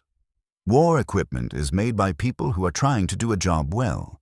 One interpretation is that Inanna's war aspect is less about cruelty and more about controlled force. Love, in her domain, can be intense and disruptive. War, in her domain, can also be intense and disruptive. The shared theme is power that changes reality. Now, the mystery theory mist can step in gently, with clear labels. A fringe idea proposes that Inanna's dual nature, love and war, indicates a hidden initiatory system, as if the myths are coded training manuals for inner transformation. This theory is not widely accepted, but it appeals to modern listeners because it makes the goddess feel like a personal guide, if we treat it as a possibility rather than a conclusion. You can let the idea hover softly. What if the war is partly internal? A battle between fear and courage, between impulse and discipline. A more cautious explanation could be that ancient societies recognized what modern people sometimes try to separate. Passion and conflict often live close together. Desire can spark rivalry. Loyalty can spark violence. Protection can look like aggression depending on where you stand. A goddess who holds both domains is a realistic symbol of human complexity, not necessarily a secret code. You watch the smith set a finished piece aside. It could be a tool. It could be a weapon component. It could be something that keeps a family fed or keeps a gate defended. The smith wipes sweat from his forehead and takes a drink of water. He looks exhausted in a way that feels honest, like the body is saying, "I did work today, and I am proud. And I would also like to sit down forever." Nearby, two men argue about the quality of a strap. Their argument is dramatic enough to qualify as theater. One says it will break. The other says it will not break. They both say it with the certainty of prophets. The strap just sits there, quietly, being a strap, refusing to choose sides. It is a small reminder that humans can turn anything into a conflict if given enough time and a warm day. You continue toward a raised area where you can see more of the city. Walls, rooftops, courtyards, smoke rising in thin lines. Uruk looks like a living organism, and you can sense how protection is not optional. It is the price of having a place to call home. In the mythic imagination, Inanna's war presence might be felt as a wind that stiffens your spine, not a storm that terrifies you, but a wind that says, "Stand up," a wind that says, "Choose," a wind that says, "Do not drift too far into softness when the world requires strength." But we keep careful language here. That is a mood, not a measurement. That is cinematic imagination, not a claim that the wind is literally her voice. You find a small group of women near a doorway, talking quietly. One holds a child, one carries a bundle. Their conversation is low, but their faces are serious. You can guess the subject: a relative traveling, a rumor about trouble, an uncertainty about tomorrow. War does not belong only to soldiers. It belongs to everybody who waits. Most historians agree that warfare and political instability could affect civilian life in ancient Mesopotamia, and the evidence we do have includes records of campaigns and disruptions. One interpretation is that gods like Inanna offer a way to speak about communal anxiety without drowning in it. You can pray, you can offer, you can tell a story where the goddess stands between you and the worst outcome. You pass a temple doorway where a small ritual is taking place. It is not grand. It is almost private. A priest or temple worker murmurs words over a bowl of oil. A small figurine sits nearby, maybe representing a deity or a protective spirit. The action is slow and precise. The atmosphere is calm. What's broadly accepted is that Mesopotamian religion included protective rites and offerings, and that deities were invoked for safety. The evidence we do have points to a worldview where the divine and daily life are tightly linked. But here is the interpretation. A war goddess invoked for protection is not necessarily worshipped for violence. She is worshipped because people want a guardian who understands danger. Now, let the mist hover again. A popular rumor claims that certain war hymns or battle blessings were believed to guarantee victory no matter what. That idea is tempting because everyone wants certainty. But a more cautious explanation could be that such texts functioned as encouragement and identity reinforcement, not as unbreakable guarantees. Ancient people were not strangers to loss. They knew the world could refuse a prayer. Still, the human need for confidence is real. You can feel it in the way the guards stand. You can feel it in the way the recruits practice. You can feel it in the way offerings are made without fanfare. Confidence is built, not conjured. You take a slow breath. The city's heat presses softly against your skin. Your body feels heavy in that pleasant way that suggests sleep is nearby. And you think about Inanna again. But now, with the warbringer face clearer, a goddess who can inspire tenderness and also demand readiness. One interpretation is that her presence gives a city permission to be both, to celebrate love and prepare defenses, to sing and also train, to enjoy life and also protect it. That is not a contradiction. It is a survival strategy. You look toward the horizon and imagine the open land beyond the walls. The light shimmers above the ground. The distance looks calm, but distance always hides details. And in that shimmering uncertainty, you can almost hear a name carried on the wind, not as a threat, but as a steady reminder. It is possible that people felt something like that when they invoked Inanna in times of tension. Not certainty, but steadiness. Not the absence of fear, but the presence of courage. You let your steps slow, and the rhythm of the city becomes like a heartbeat again. Calm, persistent, human. You find yourself at the edge of a place people do not describe casually. Not because it is forbidden, but because language gets careful when it approaches the unknown. The street you walk narrows, and the city noise thins, as if Uruk itself is holding its breath. The air smells cooler here, touched by damp earth and stone shadow. Somewhere nearby, water drips in a slow rhythm that sounds like counting. Most historians agree that ancient Mesopotamians imagined an underworld as part of their religious worldview, a realm for the dead with its own rulers and rules. The evidence we do have points to multiple traditions and texts that speak of this realm, often describing it as a place that is difficult to leave once entered. Inanna's descent story becomes one of the most famous ways this idea is expressed, preserved in versions across time. That is the documented ground beneath this scene, a culture that writes about the underworld, fears it, respects it, and uses myth to make it speak. And here, in the calm retelling, you feel something even stranger than fear. You feel curiosity. Inanna's presence is not loud right now. It is focused. It is the sensation of someone making a decision so cleanly that the air around them seems to align. You imagine her not sprinting, not raging, not seducing, but walking with a steady pace, eyes forward, as if she already knows the shape of the path. The goddess of love and war chooses, and the world adjusts. What's broadly accepted is that the descent of Inanna is a key mythic composition in Sumerian literature, later echoing in Akkadian traditions connected to Ishtar. The story centers on her journey to the underworld and the consequences that follow. The evidence we do have points to scribal transmission and to the myth's importance across generations. You do not need every detail nailed down to understand the core.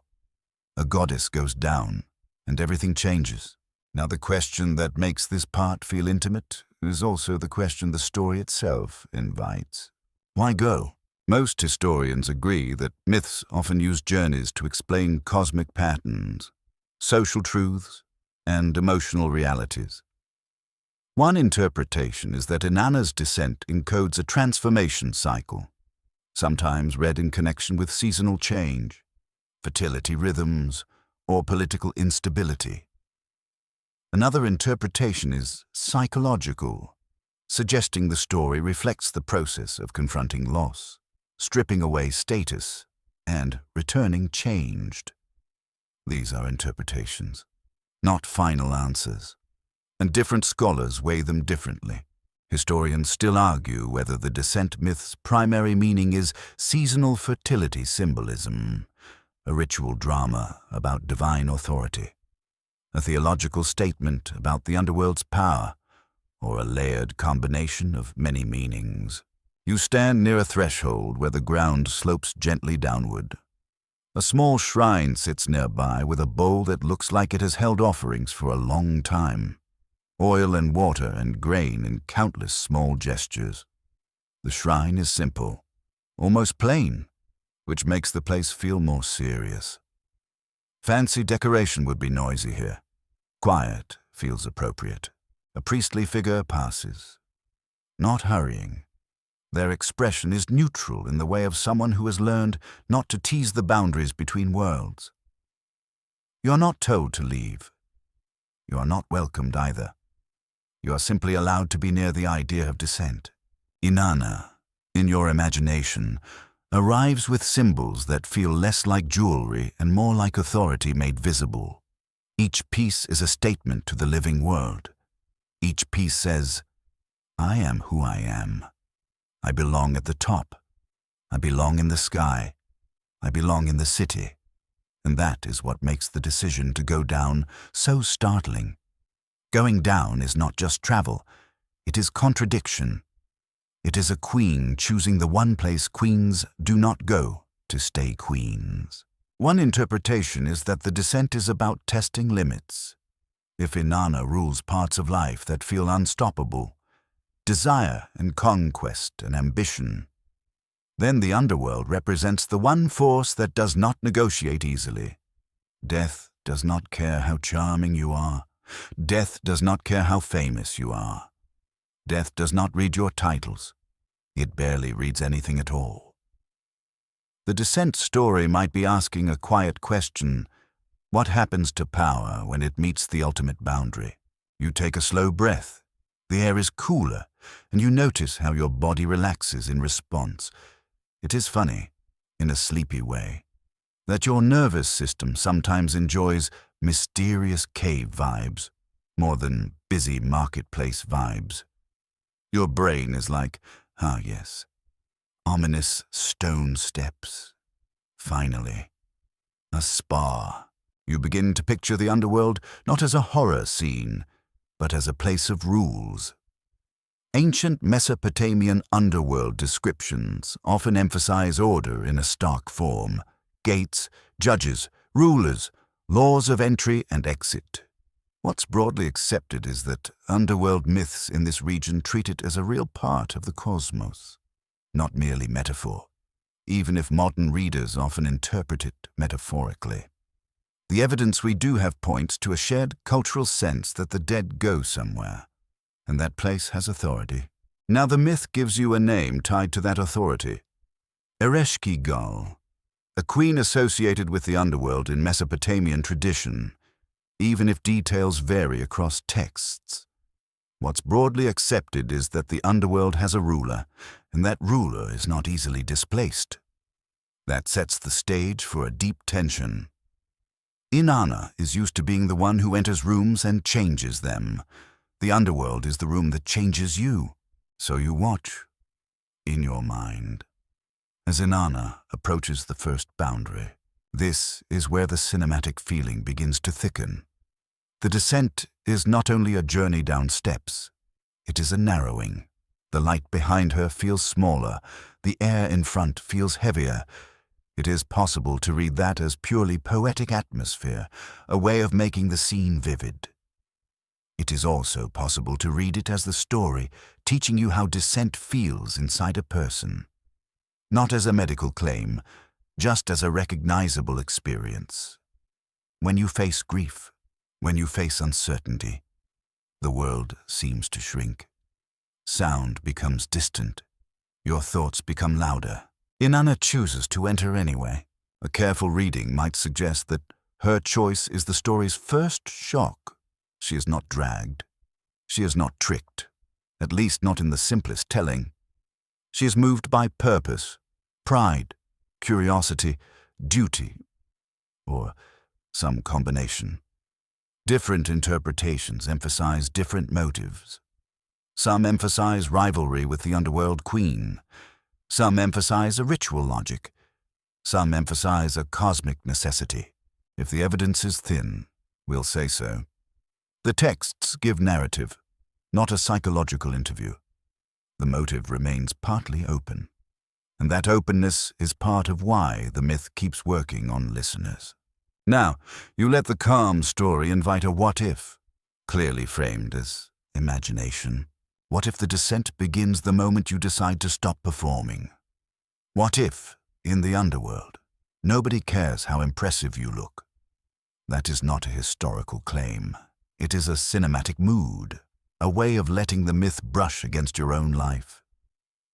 Inanna's descent becomes an image of putting down the mask, not because you are weak, but because you are about to learn what remains when the mask is gone. You approach a gate in your mind. It is not necessarily a specific architectural gate you can measure with a ruler. It is a mythic gate, the kind that represents a rule, You can almost hear the idea of a lock turning. Not a loud sound, just a decisive one. You notice something else. The underworld is not portrayed as an evil lair. It is portrayed as a domain with its own rights. The underworld queen is not a cartoon villain. She is a ruler of a realm that exists, and her authority is part of the cosmos. One interpretation is that the myth is not saying life good, death bad, in a simple way. It might be exploring balance. The living world expands. The dead world contains.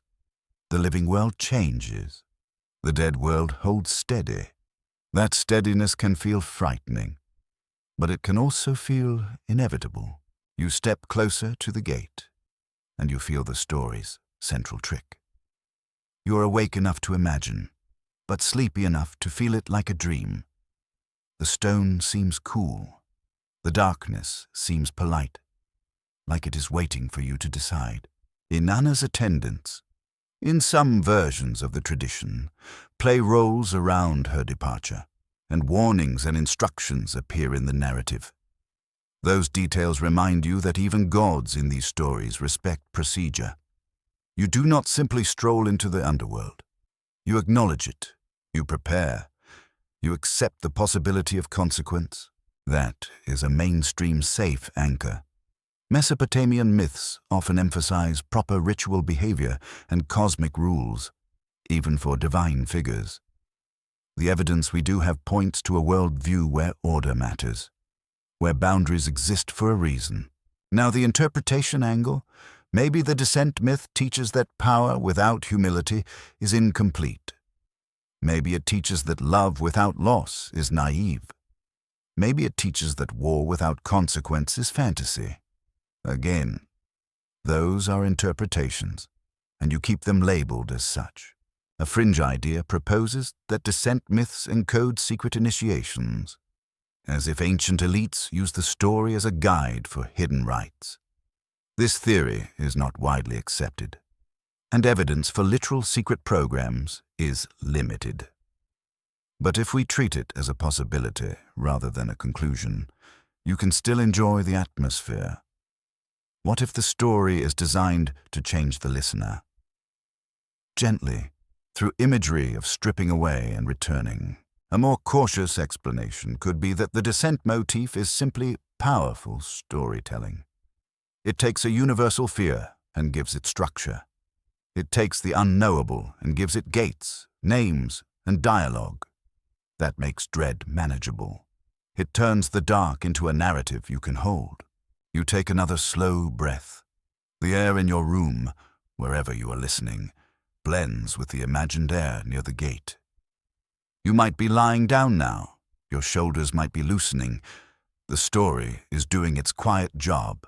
And then the gate responds, not with anger, not with welcome, but with a rule, a voice, a guard, a presence that says entry is possible. But it comes with conditions. This is the beginning of the descent in its deepest sense. You realize that going down is not simply movement. It is negotiation. You feel a small, sleepy humor in that. Even the underworld has customer service. You show up, and the gate is like, please take a number. Remove your shoes, and also your ego. Inanna does not argue her way out of the conditions. She goes forward. She is a goddess. But the underworld is not impressed by titles. The underworld is impressed by compliance with its laws. And here is the cinematic heartbeat that closes around you like a blanket. It is possible that the first gate closes behind her before she fully understands what that closure means. Not as a confirmed fact, but as a feeling the story invites. A door shuts, and the sound does not echo. It is swallowed. The world above seems farther away. The world below feels nearer. You remain calm. Because tonight is not about fear. It is about following clues. We are not proving anything tonight. We are following a myth that has carried human attention for a long time. You step closer to the darkness, and you sense that the descent is beginning not with chaos, but with a decision. a decision to enter the place where power is measured differently. You stand at the first gate, and the gate feels less like architecture and more like a rule made solid. The air is cool enough to make your skin notice. The darkness beyond is not a monster. It is a quiet system, a place where nothing happens without permission. Most historians agree that underworld stories in ancient Mesopotamia often use gates as a way to show boundaries and authority. The evidence we do have points to a tradition in which entry is controlled, and the traveler is changed by the process. That is the documented ground under your feet. A voice meets you. Not loud, not cruel, simply official. It sounds like someone who has repeated the same instructions for a very long time and has learned that drama does not speed anything up. You are allowed to enter, but you must follow the custom. A careful reading might suggest that this is the story's true tension, not danger in the modern action movie sense, but the slow tightening of conditions. The underworld is not interested in your status. It is interested in its procedures. Even a goddess is processed like everyone else. You take one step forward, and the first request arrives. Remove one sign of rank, not a punishment, not an insult, a requirement. You imagine Inanna's presence beside you, steady and composed. She does not collapse into panic. She does not plead. She does not do a dramatic speech that goes viral. She simply considers, then complies. And you feel the first lesson settle into your chest. Power enters the underworld by letting go. You watch an object come away, maybe a crown, maybe a headpiece, maybe something that signals queenship. The exact inventory varies by telling and interpretation, but what's broadly accepted is the repeated pattern. Each gate asks, each gate receives, each gate allows passage. The first gate closes behind you with a sound that is more final than loud. You do not hear an echo. It is as if the underworld keeps its own acoustics. You walk on, and the passage feels narrower. The darkness is not thick like smoke. It is clear, almost clean. It makes you feel exposed. Strangely, even though you are surrounded by shadow. That is one of the underworld's tricks. It hides nothing about you. At the second gate, the same kind of voice speaks. Remove another sign, a necklace, perhaps, or a symbol of beauty and favor.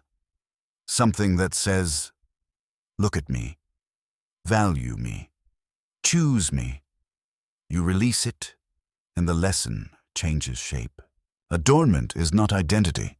Most historians agree that jewelry and regalia carried social meaning in many ancient cultures, including Mesopotamia, where status and role could be signaled through clothing and ornament.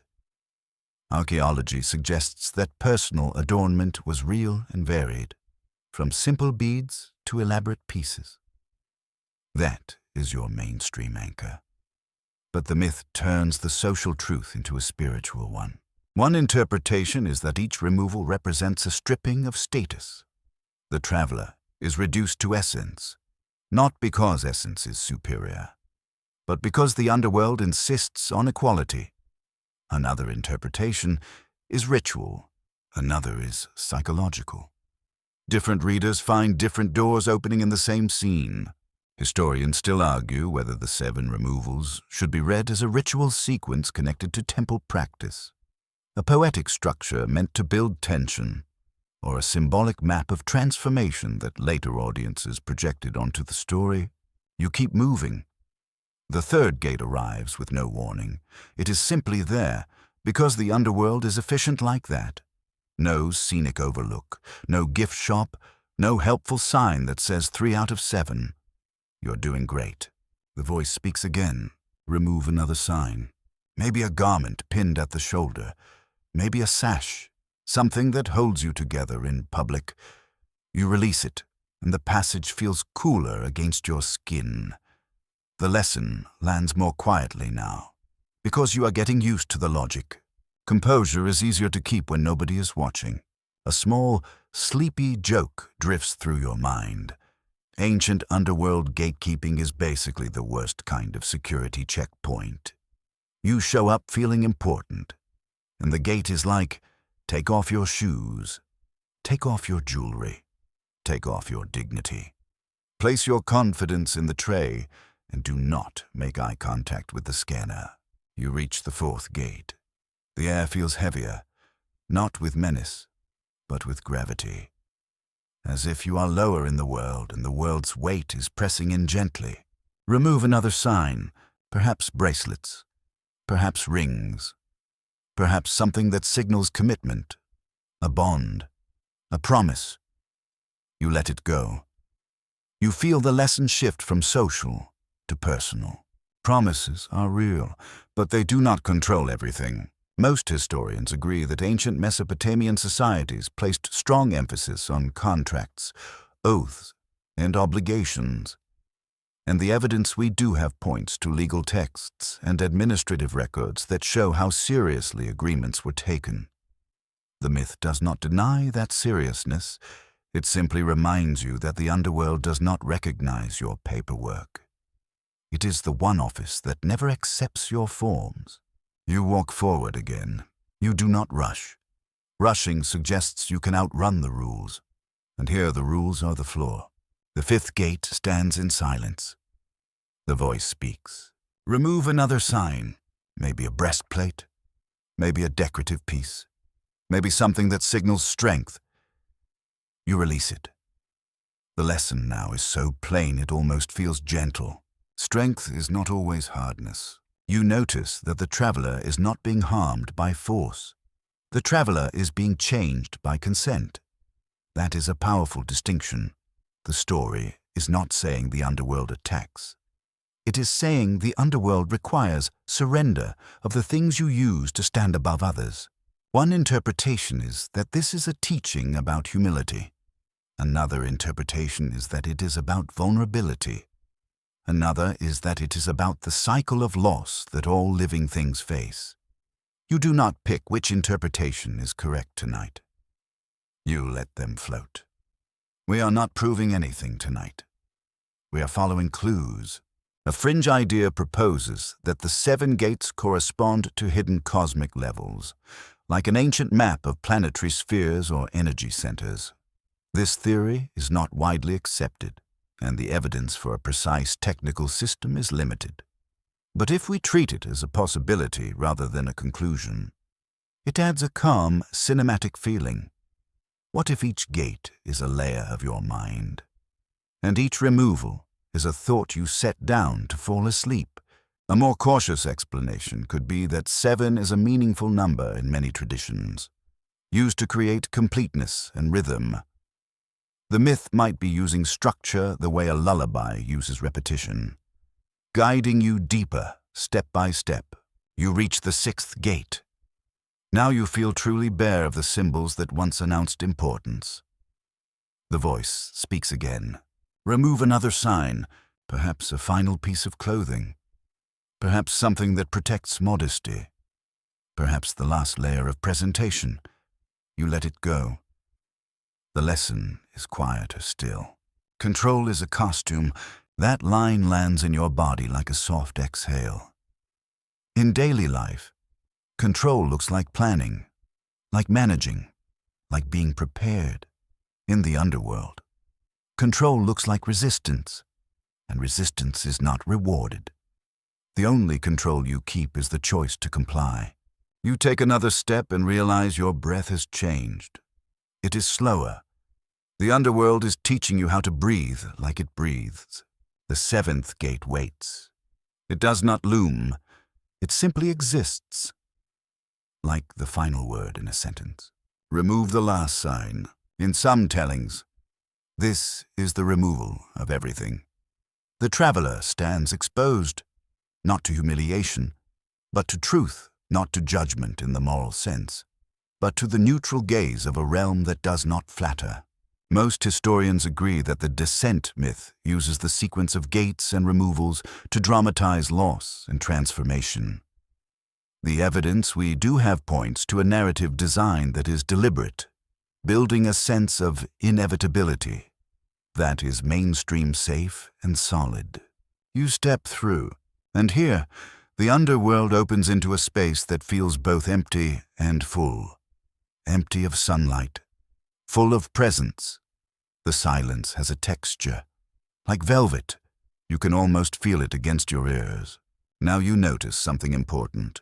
The gates do not take only objects. They take roles. Queen becomes traveler. Warbringer becomes petitioner. Beloved becomes alone.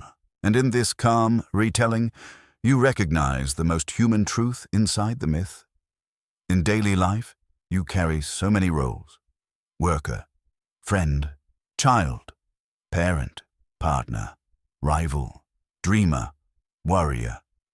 The gates ask you to set them down, not because roles are bad, but because roles are heavy. A gentle joke floats by again. If the underworld had a slogan, it would be, "Please remove all titles before entering. We have enough drama in here already." You stand in the underworld, stripped, and you feel the story's tensions sharpen without turning violent. The underworld is not a place for performance. It is a place for consequence. One interpretation is that the descent is a ritual of undoing.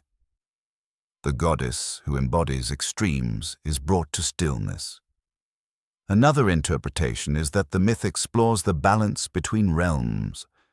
Another is that it reflects a society's understanding that no matter how high you climb, you cannot avoid the ultimate boundary. You hold those interpretations gently, like stones in your palm, feeling their weight without needing to throw them. Now the cinematic mist steps in softly. What if the jewelry you surrender is actually your memory? Not literally, not as a claim about ancient belief, but as a sleep-friendly image. You give up a crown and forget the conversations that made you feel important. You give up a necklace and forget the compliments that kept you hungry. You give up rings and forget the promises that keep you awake. You give up the last layer and forget the need to be seen. That is imagined, clearly labeled as imagination. It is cinematic, not confirmed, but it has a soothing power. Because sleep is its own descent. Every night you pass gates, every night you set down your symbols. Your phone becomes silent, your name becomes less urgent. Your plans soften, your identity loosens. Just enough for your mind to drift. A popular rumor claims that the underworld myths were created to frighten people into obedience. This idea is understandable, because fear is a powerful tool. But a more cautious explanation could be that these myths are not simple threats. They are models of reality. They acknowledge that loss exists, that rules exist, that even gods must face limits. That is not fear-mongering.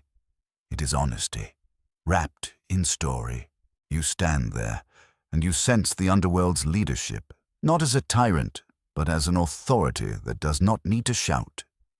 The realm feels like a courthouse at night, not busy, not loud, but still full of law.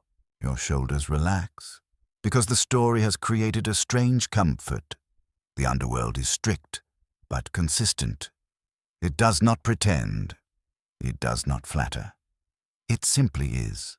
Most historians agree that ancient Mesopotamian views of the underworld were not focused on moral reward and punishment in the way some later traditions are. The evidence we do have points to a more universal fate for the dead, a shadowy existence governed by rules rather than moral sorting. That is a mainstream anchor. Presented carefully, it helps you understand why the gates matter. They are not moral tests. They are cosmic procedures. You take a slow breath and feel the air settle deep in your lungs. You notice the quiet, dripping sound again, like a clock that measures not minutes, but surrender. Drip, step, drip, step. In the soft light of imagination, you picture the objects left behind at each gate, lined like a trail, not lost forever, not destroyed, simply held. The underworld holds what you cannot bring inside. And now the lesson of the 7 gates arrives as a final, calm statement. You cannot carry everything into every place. That is not only myth. It is life. You cannot carry pride into apology. You cannot carry armor into intimacy. You cannot carry urgency into sleep. You must set something down. You stand in the underworld with nothing but breath and awareness. And in that bareness you feel a quiet power, not the power of conquest, the power of honesty. Some parts are documented, some are interpretation, and some are gentle imagination. If the evidence is thin, we'll say so. Tonight, the pattern is clear. 7 gates, 7 removals, and the steady sense that the descent is not a stumble. It is a sequence. You let the sequence lull you. Gate after gate, layer after layer. The mind becomes simpler, the body becomes heavier, the story becomes quieter. You are ready to meet the deeper silence that waits beyond the gates. Not as a threat, but as a truth that asks you to be real. You stand in a chamber where the silence feels official, like a stamp pressed into wet clay. The air is cool and still, and it carries a faint mineral smell, like stone that has been underground long enough to forget sunlight. Nothing here rushes. Nothing here performs. Even your thoughts seem to slow down, as if they have been asked to speak only when spoken to. Most historians agree that Mesopotamian underworld traditions describe a realm governed by its own authority, often ruled by a queen associated with the dead. The evidence we do have points to Ereshkigal as a major underworld figure in several narratives, a presence tied to law, finality, and a kind of grim consistency. That is the documented foundation for what you feel now. You have reached the heart of a place that does not bargain easily. You sense her before you see her. Not as a jump scare, but as weight. Authority has weight. It presses down gently, like a heavy blanket that is not trying to harm you, just trying to remind you it exists. In your mind, Ereshkigal appears seated, not to impress you, but because the underworld needs a center. Her face is calm in a way that is not warm and not cruel either. It is the calm of someone who has heard every excuse, every plea, every promise, and has learned that most of them sound the same. Her eyes are not fiery, they are steady. They do not accuse, they evaluate. You notice something important right away. This queen does not act like the villain in a simple story. What's broadly accepted is that Mesopotamian myth does not always frame the underworld as evil, but as necessary. The dead have a domain. The living have a domain. The border matters. One interpretation is that Ereshkigal represents that border's enforcement, not as punishment, but as balance. You shift your weight, and it feels like the floor notices. Now the encounter takes on the shape of judgment, but not judgment in the modern moral sense where someone points and says you are bad or you are good. It is closer to jurisdiction. The underworld queen is asking a basic cosmic question: who enters and under what conditions? The underworld is not a lounge. It is an office, and you have walked into the office at closing time, when everyone is extra serious. A small, sleepy joke floats through you. This is the one line that would fit on a sign here. Welcome to the underworld. Please have your paperwork ready. And of course, you have no paperwork, because you are a mythic traveler, not a tax accountant. Still, the feeling stands. Rules first. Ereshkigal's court, in your imagination, contains figures who embody order, not necessarily demons in a Hollywood sense, more like attendants of law. The underworld, in many descriptions, is a place of gates, decrees, and fixed outcomes. Most historians agree that Mesopotamian views of the underworld often emphasize inevitability and difficulty of return. The evidence we do have points to a worldview where the dead reside in a shadowy realm, and the living do not usually cross back and forth. That is why the presence of a powerful traveler here matters so much. A goddess entering is not routine. It is an event. Historians still argue whether the descent myth is primarily a statement about cosmic balance, a reflection of ritual performance, a political parable about authority, or an emotional map of loss and recovery. You let that uncertainty stay gentle.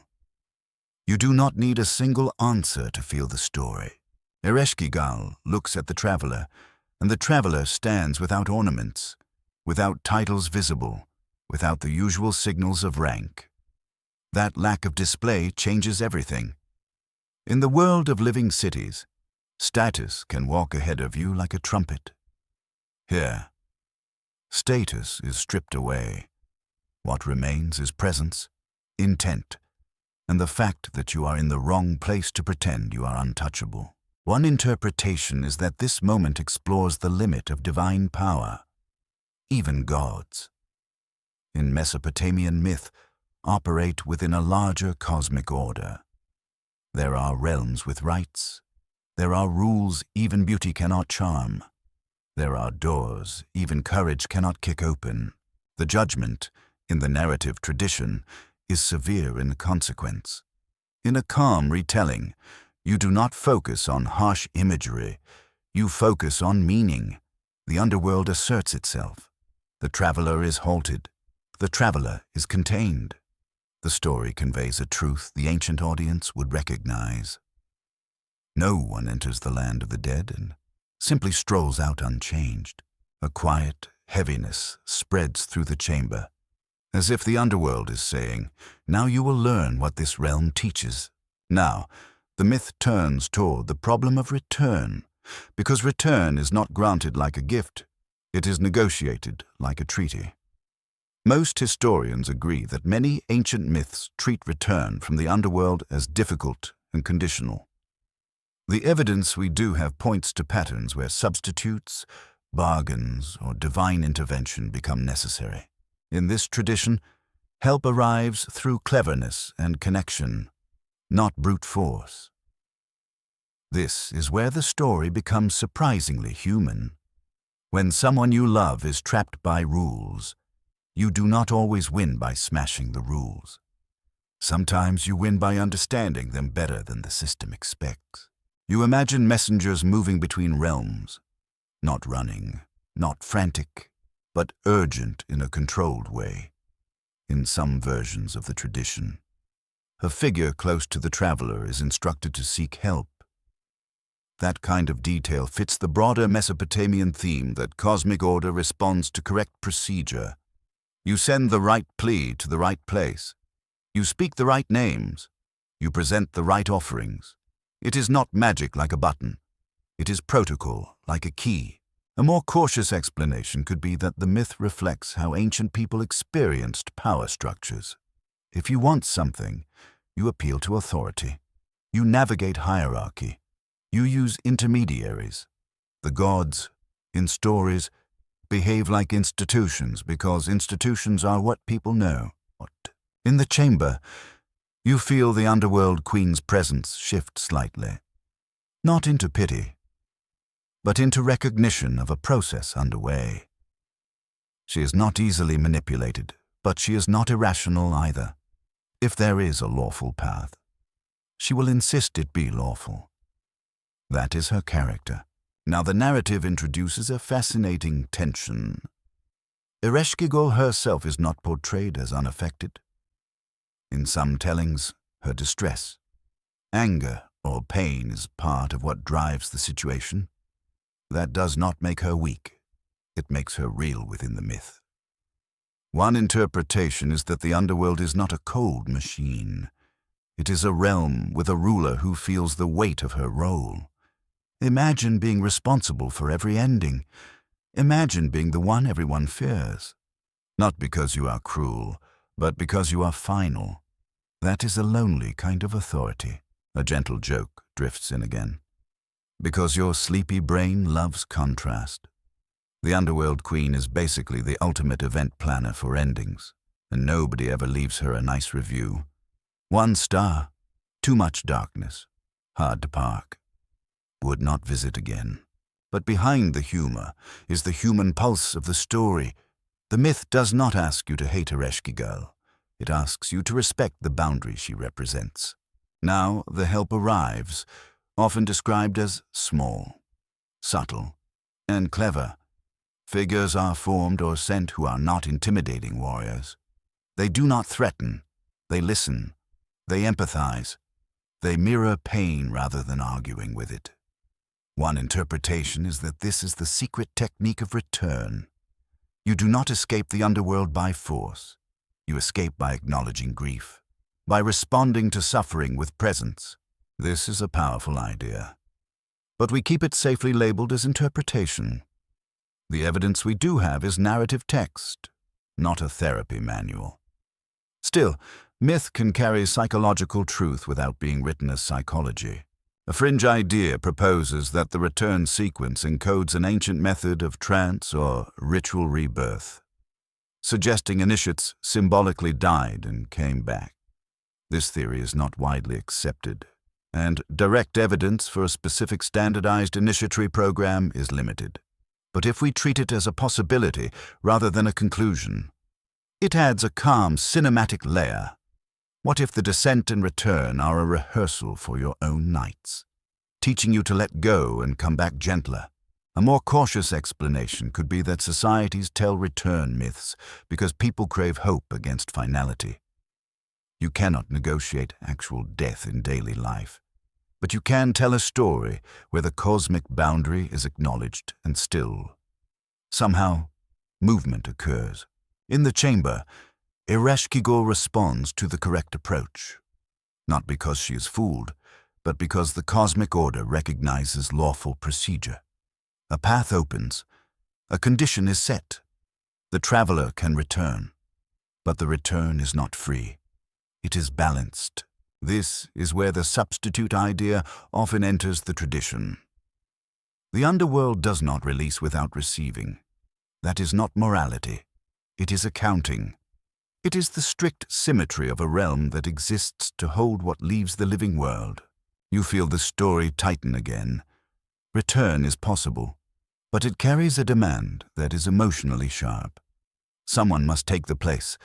Someone must be chosen or designated.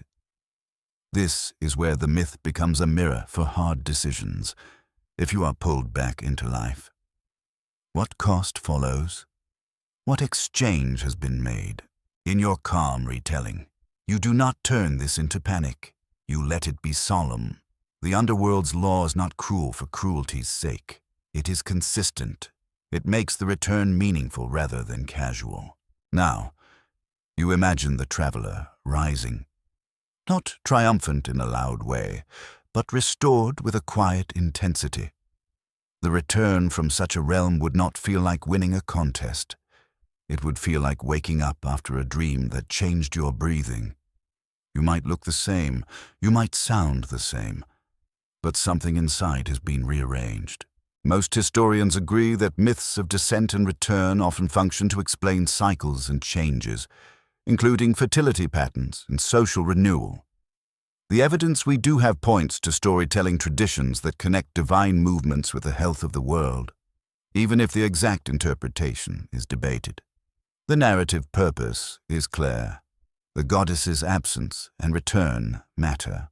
Now, in this section, the return is framed around judgment and balance.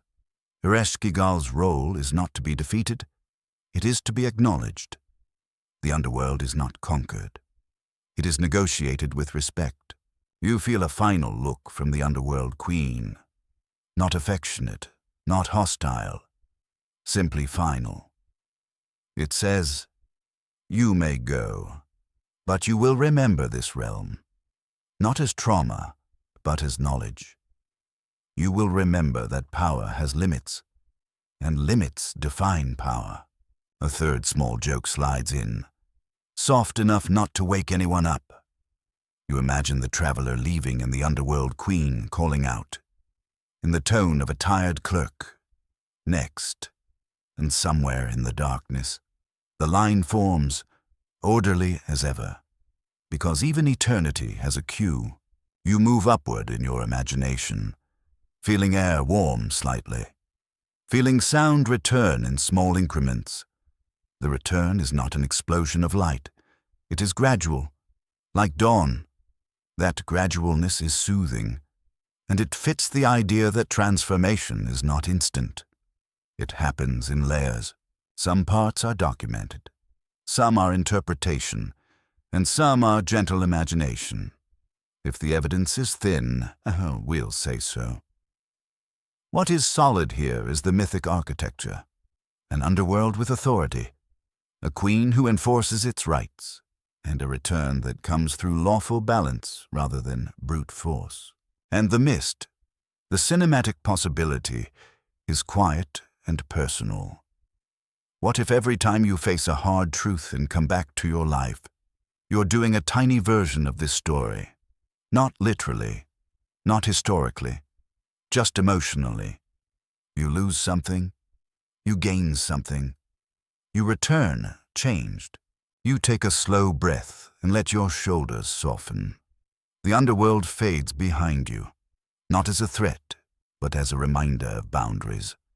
The world of living sensation comes closer, warmer, gentler, and you walk on in a calm, new steadiness, carrying the kind of knowledge that does not shout. You rise into warm air that feels like a soft hand on your forehead. The light is not sharp, it is gentle, filtered through dust and distance, as if the world is trying not to startle you. You notice the first ordinary sounds again: footsteps, water poured into a jar, a low murmur of voices that do not know they are part of a myth. Life resumes in small motions, and those motions feel precious. Most historians agree that the figure known as Inanna in Sumerian tradition becomes closely associated with Ishtar in Akkadian contexts, and that over long spans of time her cult and character travel, adapt, and echo across different regions and periods. The evidence we do have points to continuity and transformation. Names shift, languages change, empires rise and fall, but the goddess's essential tension remains recognizable.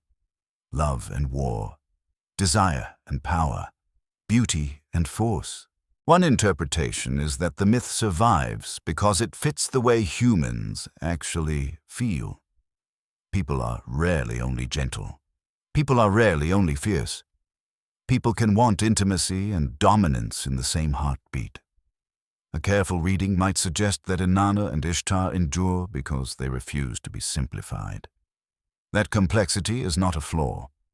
It is the feature that keeps the story alive.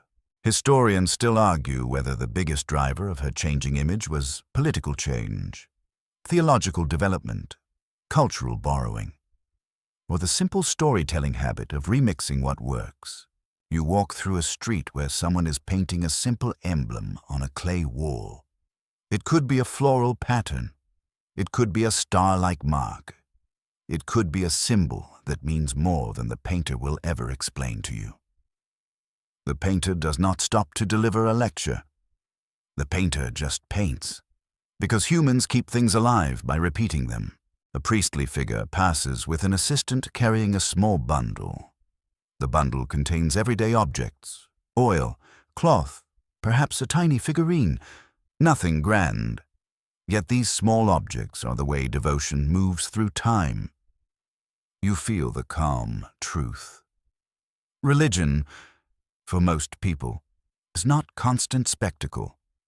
It is routine, and routine becomes memory. Now the story's final movement is not about gates or courtrooms. It is about echoes. Inanna's name changes, her language changes, her image changes, but the echo remains.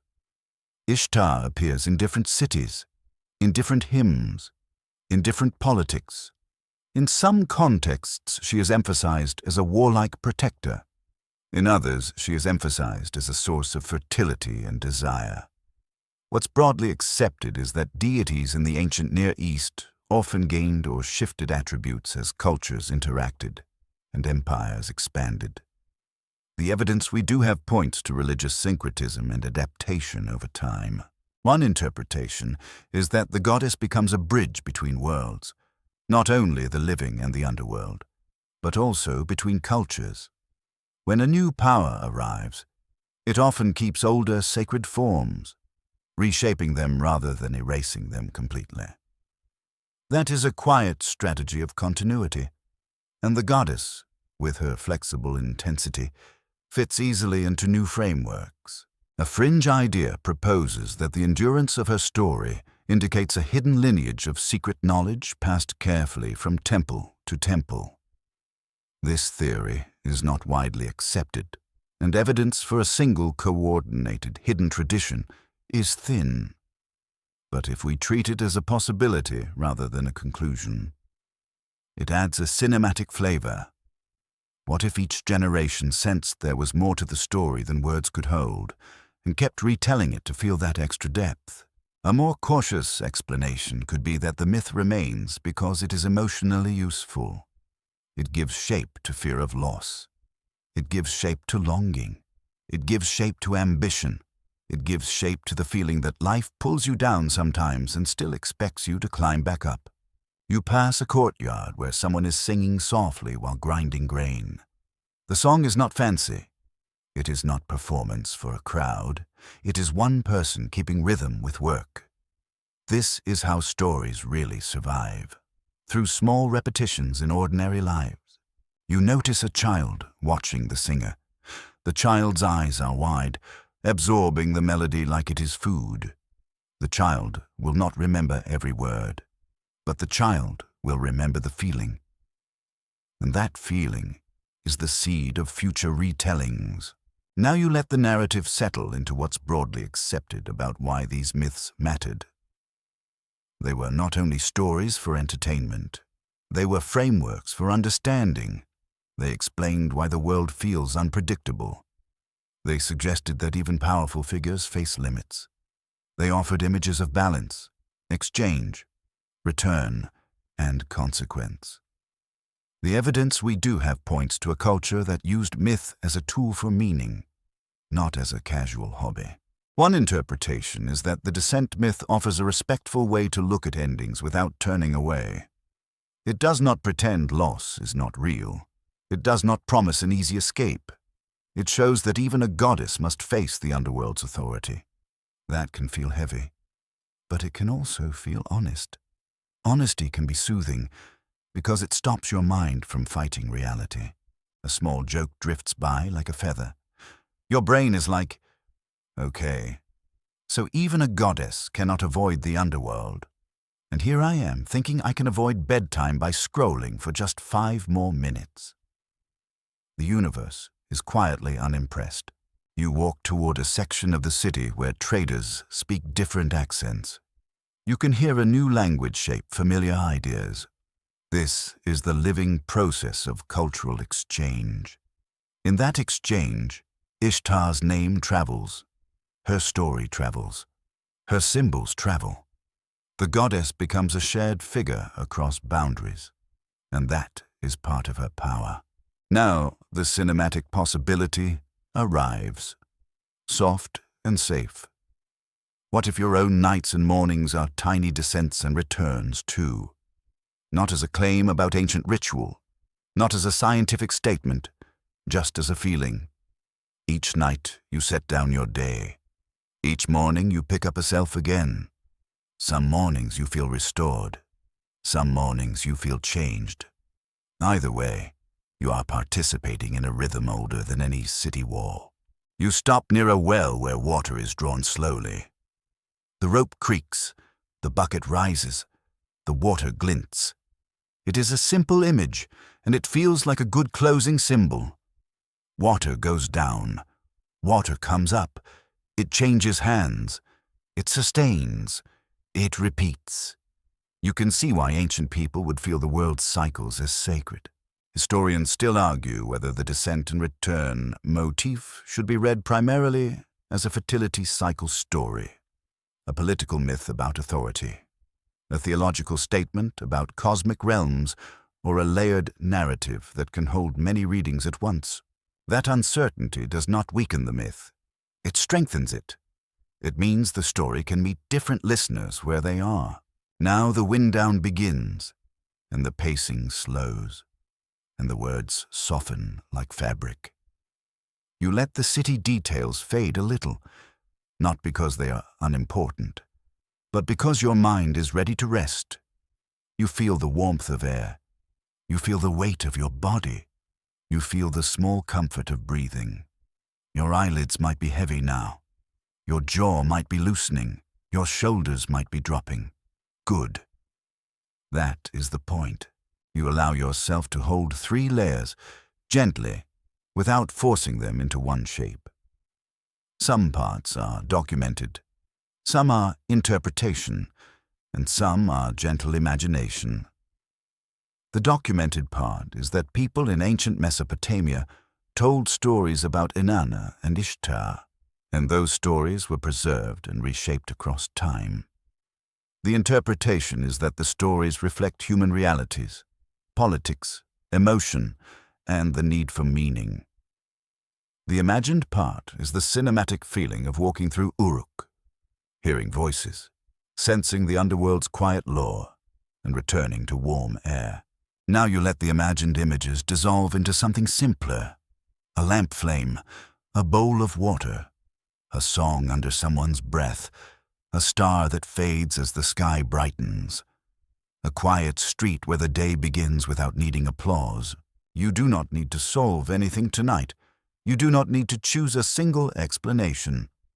You can let the myth be a puzzle without demanding a final answer. The mystery is not in what we know, but in what we cannot confirm, and that is okay. It is more than okay. It is restful. It means your mind can stop wrestling and start drifting. Your breathing becomes the whole story now. Inhale, and the city's warm air fills your chest. Exhale, and the last tension leaves your shoulders. Inhale, and the world feels wide and ancient. Exhale, and the world feels small and safe. If you notice thoughts arriving, you can let them pass like footsteps in a distant street. You do not have to chase them. You do not have to argue with them. You can let them fade. Your body knows how to sleep. Your mind knows how to follow. And as the final images soften, you can imagine a quiet return that belongs only to you. Not a dramatic return. Not a victory parade. Just the simple return to rest. The kind of return where your room feels gentle, your bed feels steady, and your breath feels like a slow tide. You let the last light dim in your imagination, and you keep only the calm rhythm of being alive. Here, now, safe. End of script. Sweet dreams.